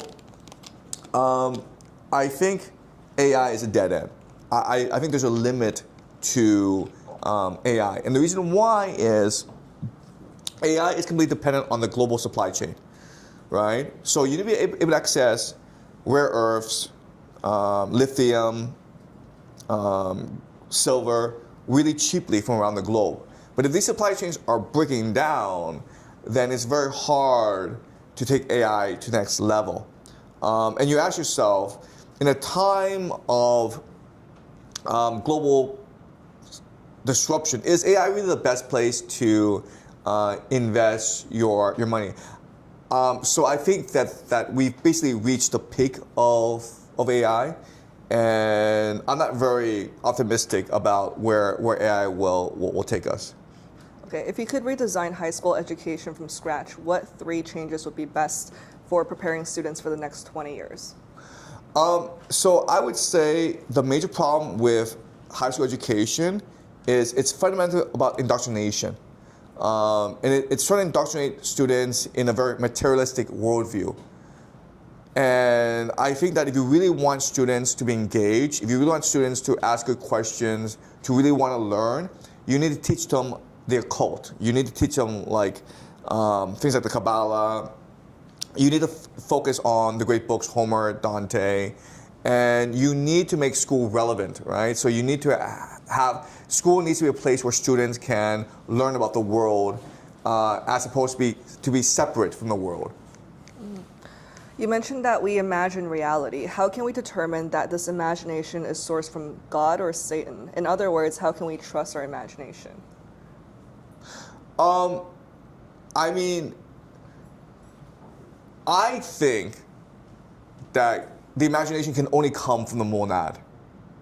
Okay? I think it's impossible to be imaginative in an evil way. And Percy Shelley talks about this. Poetry. If you're a poet, okay, you're not being imaginative. You're being divinely inspired, right? So if it's a great piece of literature, if it's really beautiful, it comes from the monad. It's an act of imagination. And you could also say Satan doesn't really exist. Like, what is Satan? I mean, in my own conception of the universe, only the monad exists. And evil is something that we conceptualize to explain the world we live in. But, Donna would say the fundamental principle of the universe is free will. And if we're imaginative, real imagination comes from a place of love. So it's almost impossible to be imaginative for like evil purposes. Okay. What do you think the role of an artist is during this time? The role of an artist is to be a prophet, right? The role of an artist is to reveal the universe, reveal the truth, and to give hope to people, to explain what's going on, but also to show new possibilities, to be a prophet. I think historically, all artists were considered prophets of some sort. Now they're just in Brooklyn and drinking like $10 matchas. Anyways, Okay. Yeah. what positive things can you say about this present time? That's the last question. I think this is a very positive time because what's happening in the world is forcing us to think deeply about who we are and what we want, right? That's why we're all here tonight. So I think like 10 years ago, my lectures, people were like, this guy's insane, and like, let's just ignore him because he's saying bad things, and it's not comfortable like listening to him, right? But now, you're seeking answers. And by seeking answers, by seeking the truth, you're actually activating the humanity in you, okay? Your soul, the soul in you, the spark in you that was dormant for such a long time because things are so comfortable, it's now begging for answers. And so I think like this may lead to a spiritual awakening and an evolution of humanity. But this is something that is not obvious at some point because this is something that we have to seek together, and together we will build the solution. Okay? Awesome, thank you. Those are all the questions, so we'll open it up to. Yeah, maybe we can pass the mic around so we can hear the questions in the video. Somebody have a question? Okay. You want to choose or? Yeah, let's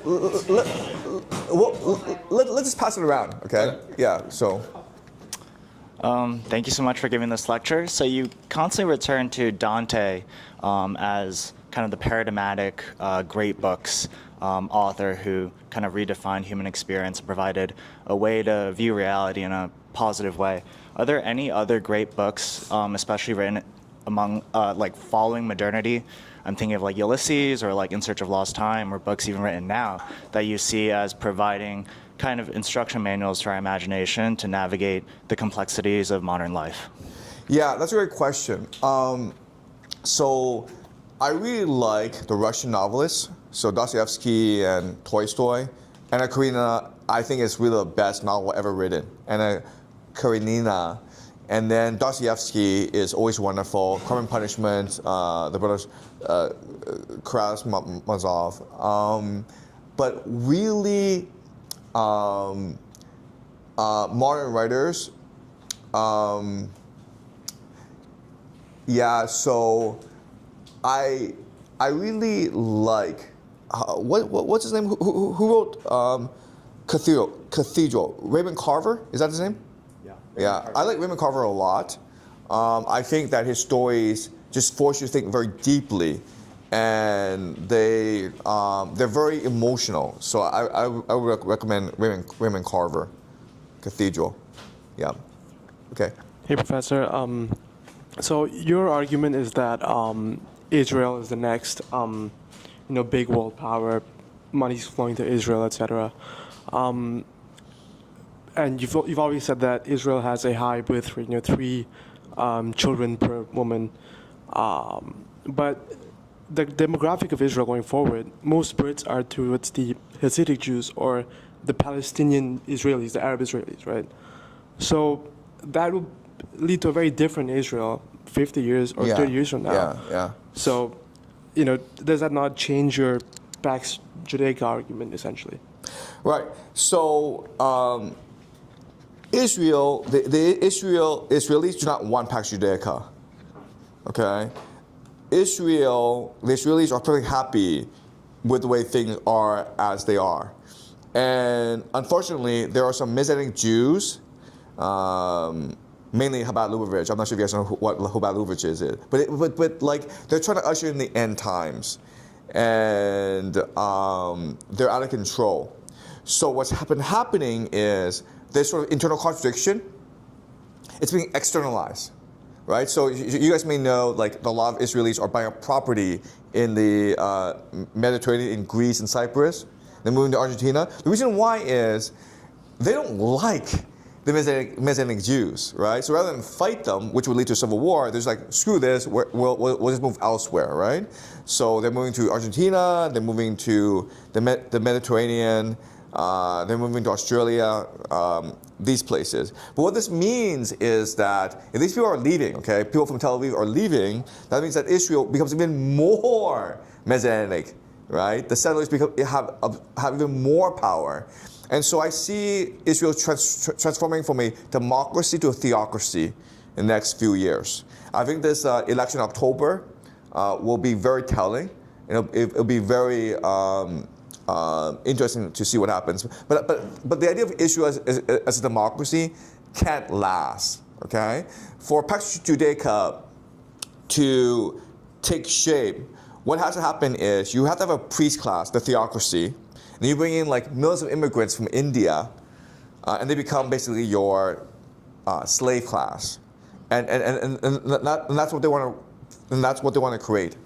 And is that what transnational capital wants as well? Would they want in Israel with like a priest class and a peasant class? I guess? Yeah, because that's how I make the most money, right? So like Libya's destroyed, Syria's destroyed, Iraq's destroyed. The GCC will be destroyed very, very quickly, right? So now I repopulate it with like Indians, because like India, first of all, they have a booming population of young people who are just going to revolt if you just let them stay in the country, right? So you need to remove them and send them elsewhere. Also, Hindutva is a growing ideology in India, which calls for Indian Zionism. And so there's a lot of alignment between India and Israel. In fact, there's only four countries in the world where Israel has a net favorability rating, okay? And one of them actually is India. Yeah, I think the other are like Ghana and Nigeria, okay? So, yeah, right. Thank you for your lecture. I'm interested to learn more about how Kabbalah was co-opted by the West, because from my understanding, it was developed in Andalusia, Islamic Spain, and then spread out into Christian Europe. And now it's influencing the occult and secret societies. So how did Kabbalah become part of Christian Zionism, and what other occult strains do you think should be studied to both understand the world and as an alternative to create something new?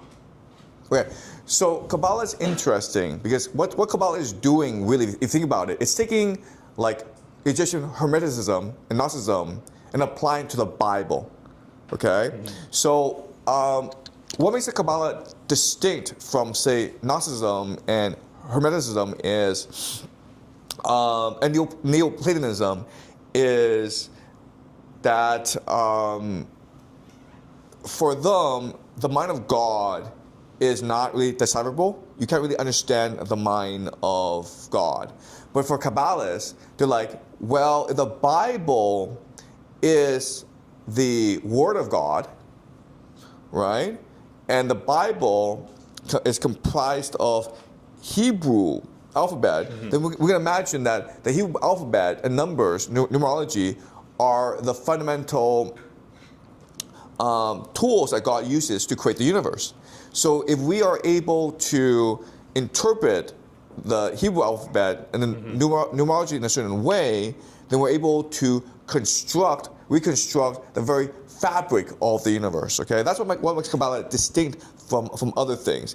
And if you think about it, that's a really powerful way of understanding the universe. Because if you can actually figure out numerology and the Hebrew alphabet, then you can actually predict the future. And that's why the Kabbalah is so enticing for people. And there are practitioners of Kabbalah who are able to predict the future. You look at Chabad Lubavitch, and Chabad Lubavitch, I'm not sure if you guys know about the history of Chabad Lubavitch, but it was founded in modern day Russia, and for most of its history, it was persecuted by the Russian Tsar, and then the Soviets. And it should have been extinct many decades ago. It's a very small movement, and now it's everywhere. Okay, it's in Ukraine. It's very close to Putin. It's very close to Trump. Javier Milei in Argentina. He's actually a Chabad Lubavitch member. Okay, so from their perspective, it's a miracle. Okay, it's divine how they were able to survive such persecution and now grow and become so powerful. And they believe they did so because of their understanding of the Kabbalah. But their understanding of the Kabbalah is also messianic, and they call for the end times. Okay, and they're so energized. I mean, the history of the Kabbalah, the history of Chabad Lubavitch, it is so mesmerizing if you actually go deep into it. Okay, so but I'll tell you one story. Have you guys ever asked yourself how Mark Zuckerberg became a billionaire? Because Facebook, it's not a original idea. There are lots of like Facebook, like concepts around that at that time. When did Facebook come to dominate social media? And the answer is, Mark Zuckerberg was able to take Harvard intellectual property, because Facebook is Harvard intellectual property, and he was able to ignore Harvard privacy rules, right? Because like Facebook is like, you shouldn't be able to access that person's face and like address and like personal details, but they were able to do so. So where did Mark Zuckerberg get this power? Okay, well, when Mark Zuckerberg was at Harvard, he was part of Harvard Chabad, which is the campus offshoot of Chabad Lubavitch. He was a freshman when he joined Harvard Chabad. The two seniors who were part of Harvard Chabad at the time were Natalie Portman and Jared Kushner. Wow. The faculty advisor was... Excuse me? You said Natalie Portman, yeah. Wow. You didn't know that? Natalie Portman and Jared Kushner go way back. Anyway, the faculty advisor was Alan Dershowitz. The patron of Harvard Chabad was Larry Summers. Okay? So you're like, wait a minute, what's going on here? Well, okay, here's another really interesting story you can just Google, okay? But Mark Zuckerberg said that his parents had 3 daughters before they had him. They really wanted a son. So what do? They went to ask for a blessing from Rabbi Schneerson, who was head of Chabad Lubavitch. Okay? And Rabbi Schneerson says, yes, I will bless you. And then they had Mark Zuckerberg. And you think, okay, that's a nice story. But like, if you read the Bible, it's not a nice story. It's actually a very messianic story. Because who in the Bible couldn't have children and then ask for God for a blessing and then had a child? Well, it was Abraham and Sarah who had Isaac, right? And then Abraham sacrificed Isaac to God. But it was also the prophet Samuel. Samuel's parents who couldn't conceive, so they begged God and said, look, if you give us a child, we will make this child your servant. And then they conceived and had Samuel, and then Samuel became the prophet who anointed King David. Okay? So if you know the Bible, you know like when Mark Zuckerberg tells his story, it's coded language. It means that he's a servant of God. All right? If you look at what he's doing, like creating the metaverse, like why would you do that? Right? Okay?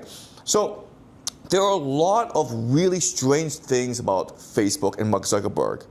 And you can't explain it just using venture capital sense. For example, why is Mark Zuckerberg he has complete control over the company? Why as a venture capitalist would you allow a 19-year-old, 20-year-old to have complete control over Facebook? You guys know this, right? He doesn't have majority equity, but he has majority control. He has certain shares that gives him total control over Facebook. Like why would you allow that to happen? Right? So there's a lot of strange things behind Facebook. Okay? Now, why do I say this? Because in 2016, what happened? The Cambridge Analytica scandal happened, right? Right? What's Cambridge Analytica scandal? Basically, this company was able to access 50 million Facebook users' personal data and then create micro-targeting that allowed the Trump team to sway the election in their favor, right? You guys know this, right? Okay, head of Facebook was Mark Zuckerberg. Who is head of the Trump social media team responsible for this micro-targeting? Do you guys know? Jared Kushner. Okay. Right? So you're like, wait a minute here. What's going on? Right? But you just kind of connect the dots. You get a really interesting story. All right? All right? Did you read the article yesterday about Dario Amadei's wife, CEO of Anthropic? His wife tried to raise money from Jeffrey Epstein for a female pornographic site, and she dated Sergey Brin as the CEO. It's a Wall Street article. Yeah, it's a very small circle of people, right? It's a very small circle of people. You're always able to connect these people together. Jeffrey Epstein is another person who is probably also aligned with Chabad Lubavitch, all right? I just have a really quick follow-up. You still recommend children and young people to study the occult and great books, and you talk about the importance of artists as prophets. So how do you think young people can use these ideas that philosophers and intellectuals, entrepreneurs have used to spread ideas for good, and to use the occult and philosophy to create new creative ideas? Okay, so I think people often look to me for ideas, but that's not how these things work. Once you connect back to the monad, the monad will show you the path forward, because we're here for our own individual experience, right? We all came here for a purpose, and what's important is to know our purpose, discover our telos, and also to constantly connect to the monad to seek guidance. So my advice is to open yourself up to the monad, to the universal consciousness, and that will show you the path. Looking to me won't solve anything, okay? Yeah. All right. Could you keep on passing it? Yep. I had a different question, but I think I have a better one. Okay. When you connect to the monad, what is your path? What is my path? Yeah. My path is to be a teacher, right? I mean, like, from my life, I ask myself, what are things that I do that are smooth? What are things that I do which is not smooth? If it's smooth, it means I'm probably following the path the monad wants for me. If it's not going well, then it's probably not the path I want. So what I've learned is to trust the universe more, right? I'm in New York City because the monad wants me here, right? And there was actually a possibility I didn't get in New York City because I'm traveling with my son, and I didn't know this, but in the United States you need a travel letter to travel, and I didn't have a travel letter, but and there's a real fear that I miss my flight, and I think before, maybe five years ago, I would have been really anxious, but I told myself, okay, if I get in the United States, it's because someone that wants me here. If I don't get in, it's because the one that doesn't want me here. So I'm trusting the universe more, right? One more different question is, I don't know if you've moved out of China yet, but you had mentioned that once you do, you may be able to share more about like what you're seeing in there. I don't know if you're able to share, what you're seeing on the ground in China. Yeah, I just think that the situation in China is hopeless because you have this leadership in place that is very arrogant, very indifferent, and just very stubborn. And the people are so materialistic. You can't connect back to the monad if you don't actually believe in the monad. And I think that in the future, because of all these calamities, those who are spiritual in nature will be most able to survive the coming crises. And the Chinese people are not at all spiritual. The Japanese are, but the Chinese are not. Yeah. Can I ask yeah. a question? First question, can you give us a book list? Not now, but maybe later. I try to read this question on Substack, but I haven't. I know you have great books that you talked about, but do you have a? Can you give us a more comprehensive book list later? Yeah. I mean, like I've taught the great books before. But I would say the most important thing is just to start reading books you enjoy reading. And that doesn't necessarily mean you have to read the great books, but it just means like you have to get in the process of like reading every day for an hour. Yeah, I am doing that, but I still look forward to your book list. Right. I started the war on Panoplia. That is a difficult word for me. I mean, I highly recommend the Russian novelists. So Tolstoy and Dostoevsky. I have read some. Okay, can I ask another question? Okay. You said that China is going to close up, repeat the history. It's going to close its borders, yeah.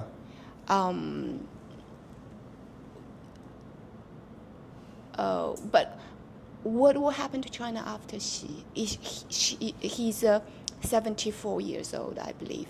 What will happen after him? Because after Mao died, after Mao died, things changed. So one strange thing that I don't think that people appreciate is how long these guys can live for. All right, like Trump is 80, right?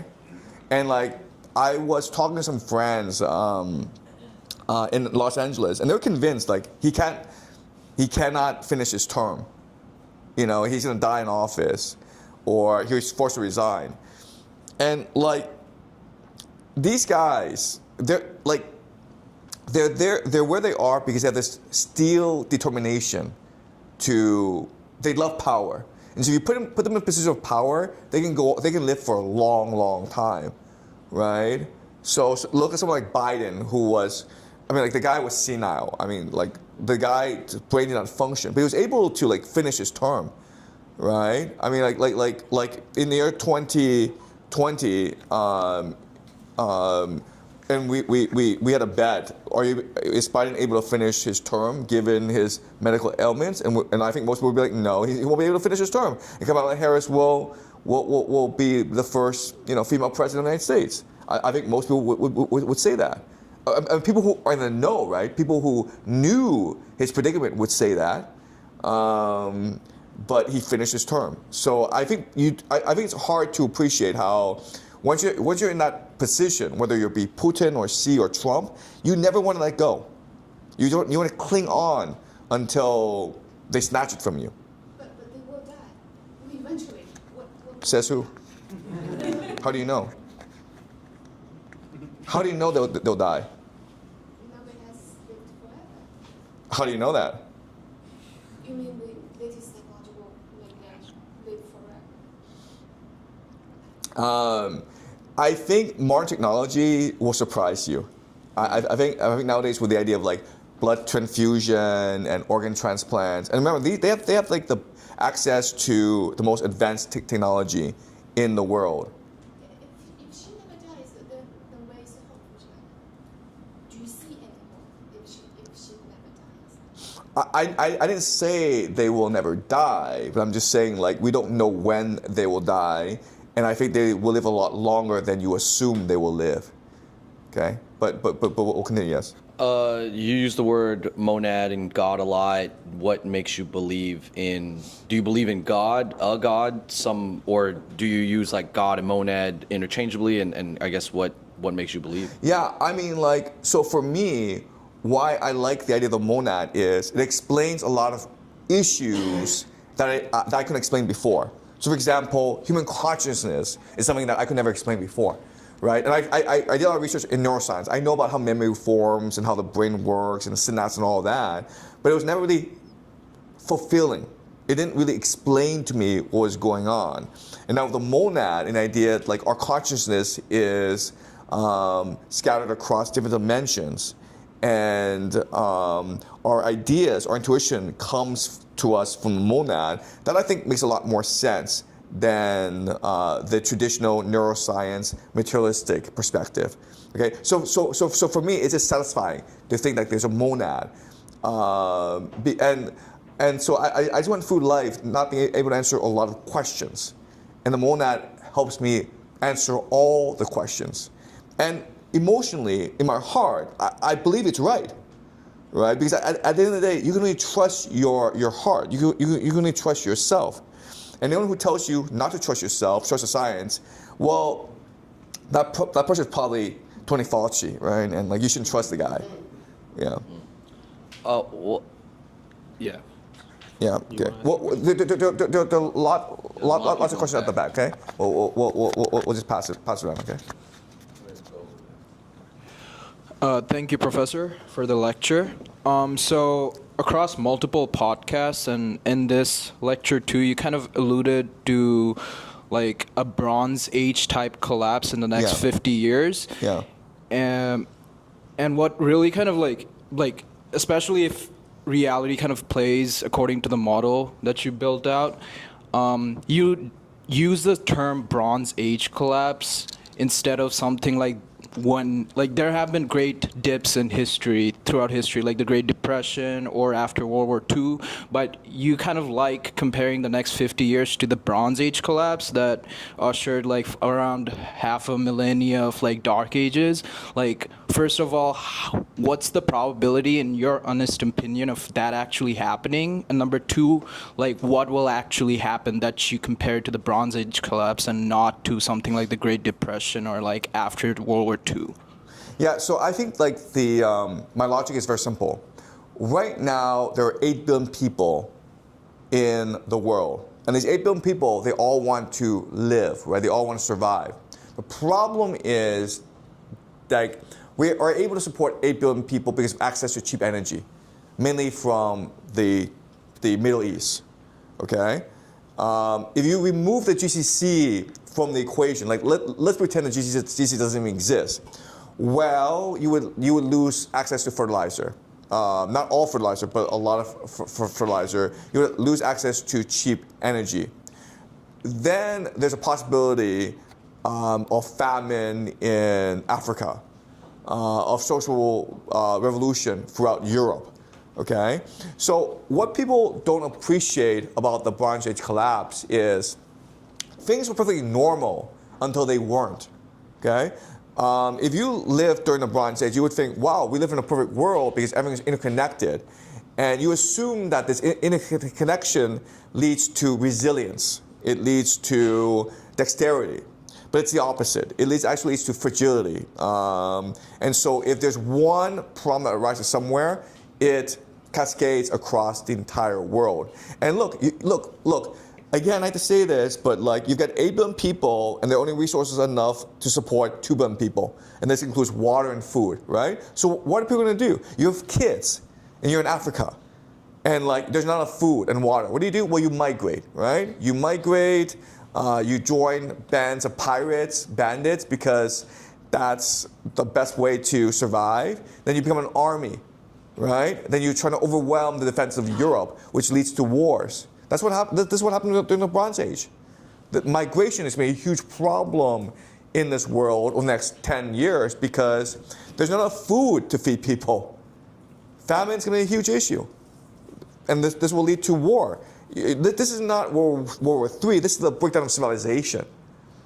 And you know, when this happens, when people don't have enough to eat, human decency goes out the window. Okay. Like, I don't care that you're a human being. You have food, you have water, and I need it from you, so I'm going to kill you. It's either you, it's dog eat dog, right? Do you think that's engineers too? Excuse me? Do you think that's also engineers? I think it's a path of least resistance, right? It's like, I don't want it to happen, but like, if it happens, I have a bunker in New Zealand. I have a helicopter that can transport me to somewhere else. I have this mansion in the Pacific Palisades, and I can build a fortress. So it's a path of least resistance. I think these people in charge, the problem is not that they're evil. The problem is like they're just, yeah.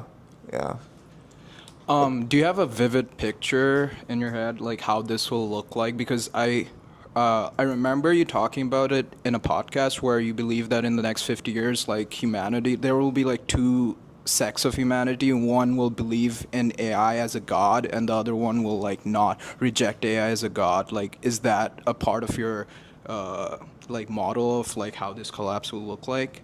And like also, how would you survive like in this like world that you like envision? I think what's going to happen is just a process of constant change, constant revolution. the breakdown of social order. And I think that those who will thrive or those who survive are those who are deeply spiritual, those who believe that they're connected to the monad and that they're here for a purpose, and their purpose is often to help others. And these people will become leaders where and then people will congregate towards these people, and then the monad will show them the path forward. So I can't visualize for you what it will be like, because like every year will be different. I mean, like just imagine the amount of change we've had these past 6 months. It's been crazy, right? And so the pace of change, the acceleration is just off the charts. So I can't tell you what the world will be like in the next 50 years, because every year will be different. But I can tell you, like, to reclaim your spiritual heritage, like to remember, like, you do come from the monad, that each of us come from the monad, but most of us choose to forget that because it's just easier for us. Okay. Thank you so much. Okay. Hi, Professor. I'm just here to wonder, I'm asking if you've currently or previously,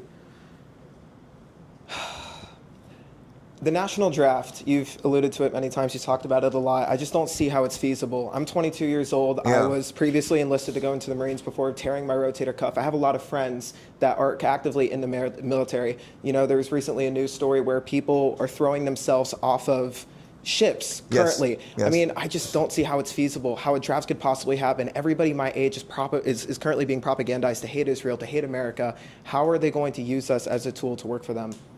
Okay, so I think a national draft doesn't necessarily mean going in the army, okay? But imagine a scenario where, okay, you have economic collapse, like the AI bubble collapses, the private credit bubble collapses, and a lot of wealth, okay, is just evaporated, right? So young people nowadays think that they have a cushion, which is their parents. Their parents have a few $1 million in property and in the stock market, and they think like, okay, well, you know, like worst case scenario, my parents will bail me out.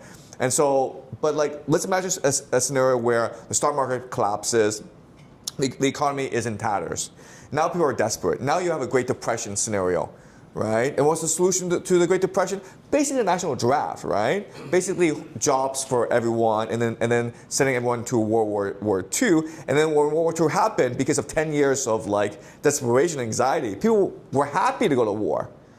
Right, so yeah, you're like right now. I'm not. There's no way I go to war. But like 5 years from now, things could be very different. On the same platforms that Zuckerberg owns, there's constantly being reels pushed. We're going to be used as drone bait. You know, I don't see. I feel like everybody would rather go to jail than even serve in a non-violent part of the military. But you're just saying because of that, you know, we're going to be desperate. We'll work for them anyways. I think so. I think if there's a situation where you either work for the government in infrastructure spending or whatever, sorry, in infrastructure building or whatever, you know, or be homeless. Well, you would work for the government, and that's what I think the national draft is. The national draft should be a national works program. My last question. 22 years old. I'm inspired by you. I would like to start a family. I see that it is the greatest means of purpose, but I'm concerned, right? If I get pulled away from, the beginning of my family, so I don't have a question, but. You know what? That's a great question. And I keep on saying this, but like if you just do your purpose, the universe will pave the way for you. So like when I was, 10 years ago, I was unemployed. I had no real job prospects. But I fell in love with a woman, and as a manifestation, expression of our love, we had children. And this was a time when there was no way I could support a child. And after we had a child, I wrote a book, and this book got me a job, and this job allowed me to put videos on YouTube. And each time we had a child, it seemed like the universe smiled upon us even more. Okay, so it's a act of faith. Having a family is an act of faith. And so like if you just say, well, I mean, like if I do a cost-benefit analysis, I should have a family, you get nowhere. But if you're like, you know what, if I have a family, if you do that, then what happens is like, oh my God, now I must do what is necessary in order to raise a family. Then you will it, then you manifest it, and then your life becomes different. Thank you. All right. So what time is it? Oh, it's 7:17. Okay, so maybe another 10 minutes. I need you to use the restroom really quickly, okay? All right, sorry. Let's continue. Yes? Hi, Professor Zhang. I was just wondering, because you had said that your view of these secret societies is a non-linear evolution. It's a broken chain for secret societies. Yeah. Since they seem to share so many common interests since the Eleusinian mystery days up until now, do you think that it could be the collective unconscious kind of working through people and you wearing the face of these organizations to get to some kind of goal? And with that, how do you reconcile negative forces like this in the collective unconscious with your beliefs regarding the monad being all good and whatnot? Yeah, okay. So there are different theories out there, okay? And one theory is there's certain individuals whose spiritual practice is so great that they're able to transcend. And they're able to embed themselves in the universal consciousness. And then these people are able to communicate with others. And then they're able to reincarnate and influence world affairs. Okay? And these people, like, in the past, we've given names to them like as like Satan or, devils or Nephilim or whatever, okay? So, and I think there's a lot of validity to this theory. And the question then is, okay, then how can we reconcile this with the monad? And what Donnie would say is, if the monad truly loves us, the monad's gift to us is free will. So you can choose to do whatever you want. You can choose to create this world that we live in, which is very technologically advanced, materialistic, but which has led to tremendous human suffering. Okay, we choose to do this, or we can choose to create another world. Okay, but for the imagination to truly be effective, there has to be complete freedom. So I think that to say, these people are evil and they are manipulating human events for the wrong things, that's how the monad would say. The monad would say, if these people can choose to do these things, you can choose to do other things as well. And even though they seem to have all the power, your imagination is the true power. So if you have faith in your imagination, then that will lead, that will be your light. Okay? And a follow-up question based on that imagination. What is your opinion on Plotinus's, Proclus's, and eventually like George Berkeley's view of idealism as a metaphysical framework of the world and the projecting of the world rising from consciousness leading to matter rather than matter leading to consciousness? I think that makes a lot more sense than matter leading to consciousness, okay? I think the universe is consciousness, and this mature world, it's a simulation, or it's a delusion that we've created for ourselves.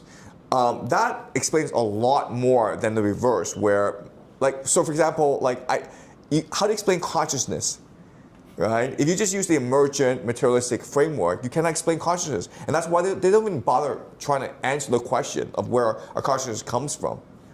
Okay? Okay, thank you. Thank you. All right.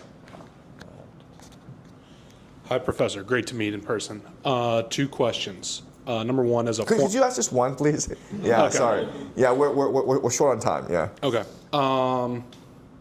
As a fellow teacher, what tips and pedagogical practices would you recommend to somebody who works at the middle school level, where they don't have as much of a excessive vocabulary as high school, and where you use narration storytelling as methodologies? What other techniques would you recommend where there may be language barriers? Okay. So I would say the three most powerful words you can ever utter as a teacher is, I am wrong. Okay? If you do that every single day, I guarantee your students will be very different, regardless of the age group or the language barrier. Okay? If you just say every day, if you just make a conscious effort to say, I am wrong, okay? What that does is it models self-reflection and humility and self-forgiveness in the student. You know, because if the teacher can say, I am wrong, that gives permission to the student to say, oh, I can be wrong as well. And I should just accept I can be wrong and then learn from my mistakes and improve. And that's the greatest gift you can ever give to your students. Okay? Great, thank you. Okay, all right. Yeah, back there and then over here. Yeah, over here, okay? Professor, can I ask a question? Yeah, go ahead. Thank you so much for everything that you do. Regarding dollar, what are the few key consequential events that you foresee happening, and what does the replacement look like? The US dollar? Yeah. So JD Vance has come out and said that he thinks the US dollar as the global reserve currency, it's a bad idea. And a lot of people are saying, well, I think they're trying to signal the US dollar is not going to be the global reserve currency anymore. And no one wants to be the global reserve currency. Because as I pointed out before, it's a dumb thing to do. Like, why would you want to be the global reserve currency? You have no control over your currency. It leads to financial speculation, and then you have to, like, invest a lot in the military, right? So no one wants to be the global reserve currency. And so I think by default, there'll be a basket in place. Already you have these European banks saying, like, we'll start using the Chinese renminbi more. So I think the US dollar will still be around because it's a default option and there's no other alternative. And so it's not that US dollar will be replaced. It's more like you have total global economic collapse, right? So the currency is no longer relevant because nations are no longer able to trade with each other, okay? So the plumbing will break and there will be fireworks. I think we're heading towards a calamity beyond anyone's imagination. I think if you just look at the progress of things these past 6 months, it's just astonishing. I mean, like, can you imagine 6 months before we'd be in a room and saying how the United States is in a war against Iran? Even today, we don't know why this war started. And the United States has absolutely no strategy to win this war. But the United States refuses to withdraw from this war. It's the most silly thing ever. So I think, like, the stupidity and the arrogance of the leaders today, it's just beyond anyone's imagination. Okay? All right. Hi, Professor. So again, right, I just want to tie into this individual's question in front of me. Like finding the source of wealth, right? There's like the Bronze Age collapse analogy. My thing is, right, like I'm learning about these AI data centers and the amount of water that they consume, right? Yeah. And so if we understand, right, like you place a lot of emphasis on our wealth being imagination, and that's a major part of it. But I think like in like the physical world, I feel like a lot of our wealth, and especially in a Bronze Age collapse scenario, would come from the land and the amount of crops that we were able to grow from the land and provide for those people around us, right? And so like I mean that's just like my conspiracy theory. It's like they're consuming so much water to deny a level of wealth that the average individual could get from being able to produce the crops that they have, for themselves. So like how much importance would you place on personal and familial gardening and like plant cultivation as a way to survive what is coming? So I think most people will die not because they lack access to food and water. I think it's just because they cannot accept that the world is collapsing around them. Okay, they're so focused, they're so pig-headed about the world. Like, they're so invested in the world that they refuse to accept change is possible. Listen, if you just talk to an ordinary middle-class Americans, they're like, oh, well, when Trump leaves office, things will go back to normal. They literally believe this. And how can you actually believe this? But they literally believe this. And so they choose to put their heads in the sand. So when that happens, they'll just break down mentally, and then they'll just die. Does that make sense? Sure, but it's not a question of can you access food and water? Because if you want to, you can still access food and water. It's just people would rather die than accept that they're wrong. Okay. Yeah. And I think that'll be a lot of people. Yeah. Okay. This room is this. We're trying to. This room is getting our head out of the sand. Exactly. Yeah. You've been awakened. You're out of the matrix now, right? Right. Okay. So sorry. Up here, yes. Okay. Dante says free will is foundational. How does that influence your understanding of these personal tragedies you see in the news? For example, a mother with postpartum depression killing her children, or a kid that's been on SSRIs his whole life going crazy. How do we, as a society, come to a shared understanding about those things? What do we take away from that? Yeah, that's a really good question. So again, we all come here for our own individual experience. And why we've come is something that is unique to us. And so, for example, for most of my life, I've struggled with why I had the childhood that I had, because I grew up as a poor immigrant in Toronto, where I suffered a lot of racism and bullying. My family was very, very poor. They're still very, very poor. And I grew up in a culture, a Cantonese culture, that I felt was very intellectual. And for the longest time, for decades, I suffered from depression. I felt traumatized because of my childhood in Toronto and my education at Yale. I just was very angry and depressed at the world. And I was like, why am I here? What purpose does it serve anyone for me to suffer like this?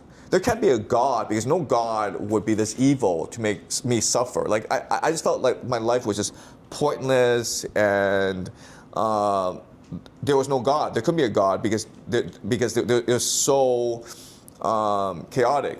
But now looking back at my life, I felt like the only path to my own personal enlightenment, my own personal salvation, was through this path.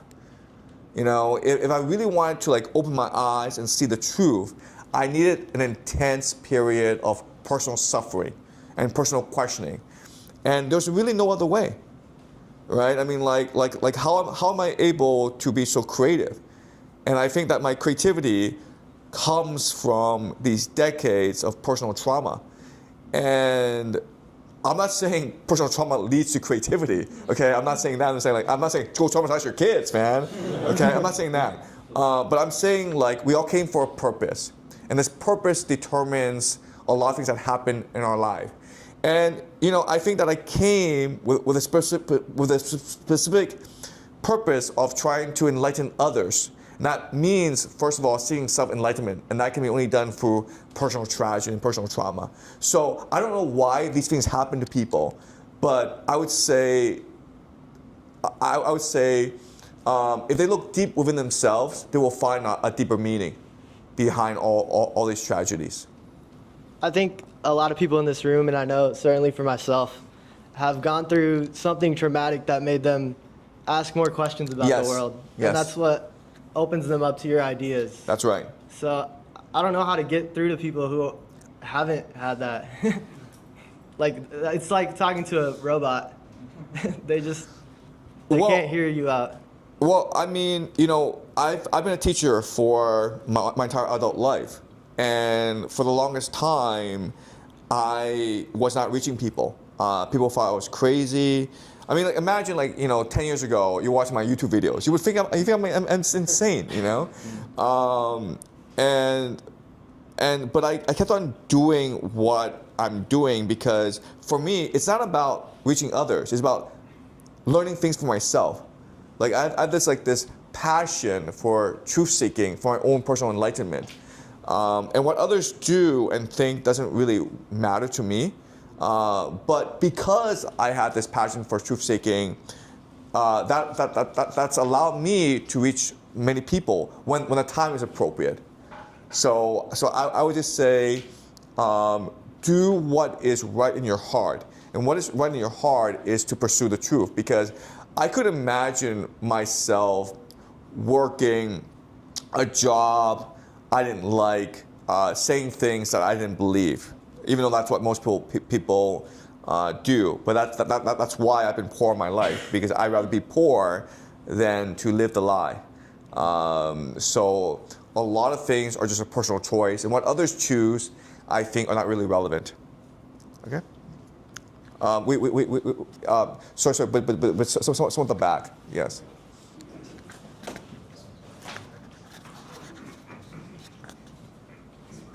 Hello, Professor. My name is Aldemar. I'm from Colombia. I live in a very poor neighborhood in Jackson Heights in Queens. And there is a lot of kids and youth, they don't have religion studies in their schools. Fathers, moms, they work 2 jobs, 7 days a week. I'm dealing with something. I want to spread the word of faith and hope, but how do I overcome the fact that I feel judged by my religion? When my religion tells me that if you don't behave well, then you go to hell. If you have to behave good in order to go to heaven. So my question would be, how do I overcome that breach of me going to people and say, hey, there is hope, there is love to share it? I don't know if I make myself. Yeah, I understand. Thank you so much. So I don't think it's important to convince others. I think it's just important to live the truth yourself. And then when you do that, what happens is others will naturally gravitate towards you, right? If that makes sense, right? So rather than trying to convince others, you just live the truth yourself, then others will come find you. Thank you. Okay. Thank you so much. All right. Over here.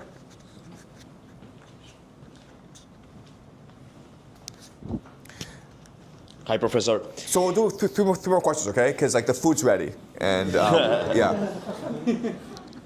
Yeah. Knowing what you know about history and where the world seems to be heading, has that changed the way you are raising your own child? What are the things that you are most intentional about as a parent? Yeah, that's a great question. So when I first had my child, he's outside eating right now, and he's just doesn't care. I thought I knew how to raise a child perfectly because I've been working in education for the past 20 years, and I read a lot of books. And I knew all about neuroscience, and then what I realized is the child is not yours. The child is from God, and you're blessed to be with a child, but the child has come with his or her own purpose, his or her own telos, and he or she is going to seek a path that is right for him or her, and you can provide some support, but you cannot actually direct the child in the way that you want. And if you try to control the child, it's going to lead to a lot of unhappiness because the child will be unhappy, and the child will make you unhappy. So one thing that I've learned to do is basically trust the child and let him or her seek the path that he or she wants.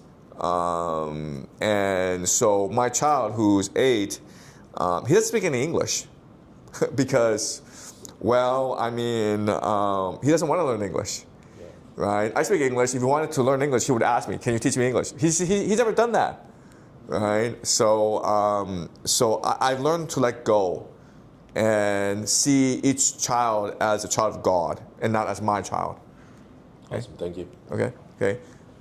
Any more questions? At the back. Thank you. Hi, thank you for doing this. I just wanted to know, in your life, when you said there was like 10 years ago or so, you had no job and whatnot, could you have a job that was comfortable and you decided to not take that route because it wasn't true to you? Basically, I'm trying to say, like, would you have settled for comfort had it been possible back then, or you kind of didn't want to in order to pursue your... Yeah, that's a great question. So I'm very strange, all right? And I think that what makes me unique is, all my entire life, I've absolutely refused to compromise. Because, I went to Yale, I'm a very good writer, I'm a very good communicator, and I could have easily settled for a corporate job or done public relations.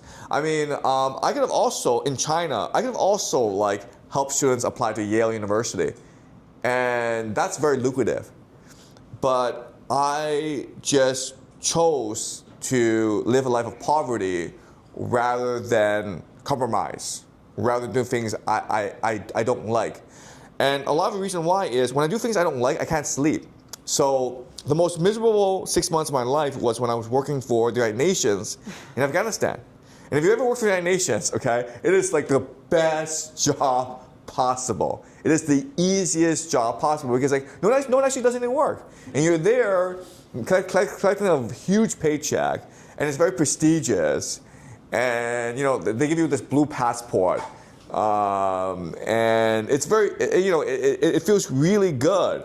But I couldn't sleep because I knew that what I was doing came at the cost of the local Afghan people. Because the local Afghan people were like starving, and I was making like 6 figures a year, and I was having like lunch at a restaurant that was 5 stars, and so I couldn't live for myself. I mean, like I literally could not sleep the entire time. I was grinding my teeth. I had anxiety. So after that, I just learned like I'd rather suffer than betray myself. And I think that's actually true for everyone. It's just like maybe others have like higher tolerance than I do. Could you sleep while suffering at that time? Excuse me? Could you sleep when you were I couldn't suffering? sleep. I could not sleep. I literally could not sleep. I just rolled in bed all the time, and I hated myself. Like my entire body was shaking the entire time because I knew this was evil. Okay, the fact that you're in Afghanistan and like people here were starving, and like you're collecting this 6-figure paycheck, and also you're part of this evil occupation force, right? Because the Americans weren't there to help the Afghan people. They were there to do rug smuggling, drug smuggling. And like when the Americans went in, opium production went like that, okay? During the Taliban, you didn't have any opium production. Then the Americans came and like they basically facilitated opium production so that the Sackler family could produce their fentanyl drugs, the opiates, which led to suicides, a suicide epidemic throughout the country. Okay, so and I knew this because you could see it, and so I couldn't sleep at all, and I was so relieved after I quit. Thank you. Yeah. Okay. One last question, guys. Okay, over here. Okay, and that's it. But it's been great. Thank you so much for coming. Good evening. One last question. The last question. Okay. Yes. Go ahead. Good evening, Professor. So I had a friend who showed me your YouTube channel a few months back. And when I came across the Plato's allegory of the cave, it was hell. Okay. What kind of advice would you have for somebody going through that kind of realization that none of it's real? I would say that's just what waking up looks like. You go through hell. Right? Because remember, when Plato talks about the allegory of the cave, he's not like, the guy walks in the light and he's like happy. No, he's going through hell. I wept a lot. you wait, what's happening, the occultists would say you're going through spiritual alchemy. But the neuroscientists would just say you're going through synaptic reconnections.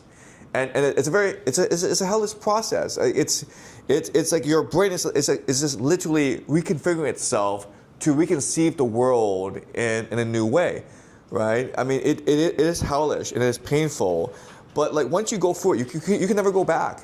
Yeah. Right? And then you're happier for it.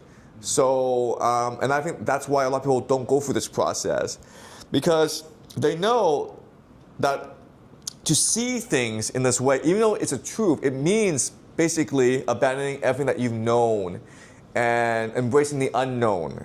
And they don't want to go through this. And that's why I think we should be sympathetic or tolerant or respectful, right? And just say, like, just because I went through it doesn't mean you have to go through it. But once you go through it, then you can never go back. And you know how the world works. So you know this is just a phase, a stage in our lives. And we are eternal, our souls are eternal. And when we come back at a later stage, we will be much more enlightened, we will be much more happier, and we won't have to go through the same process again. Okay? All right? Thank you. Okay, so thanks so much, guys. It's been wonderful. Thanks so much, Kathy.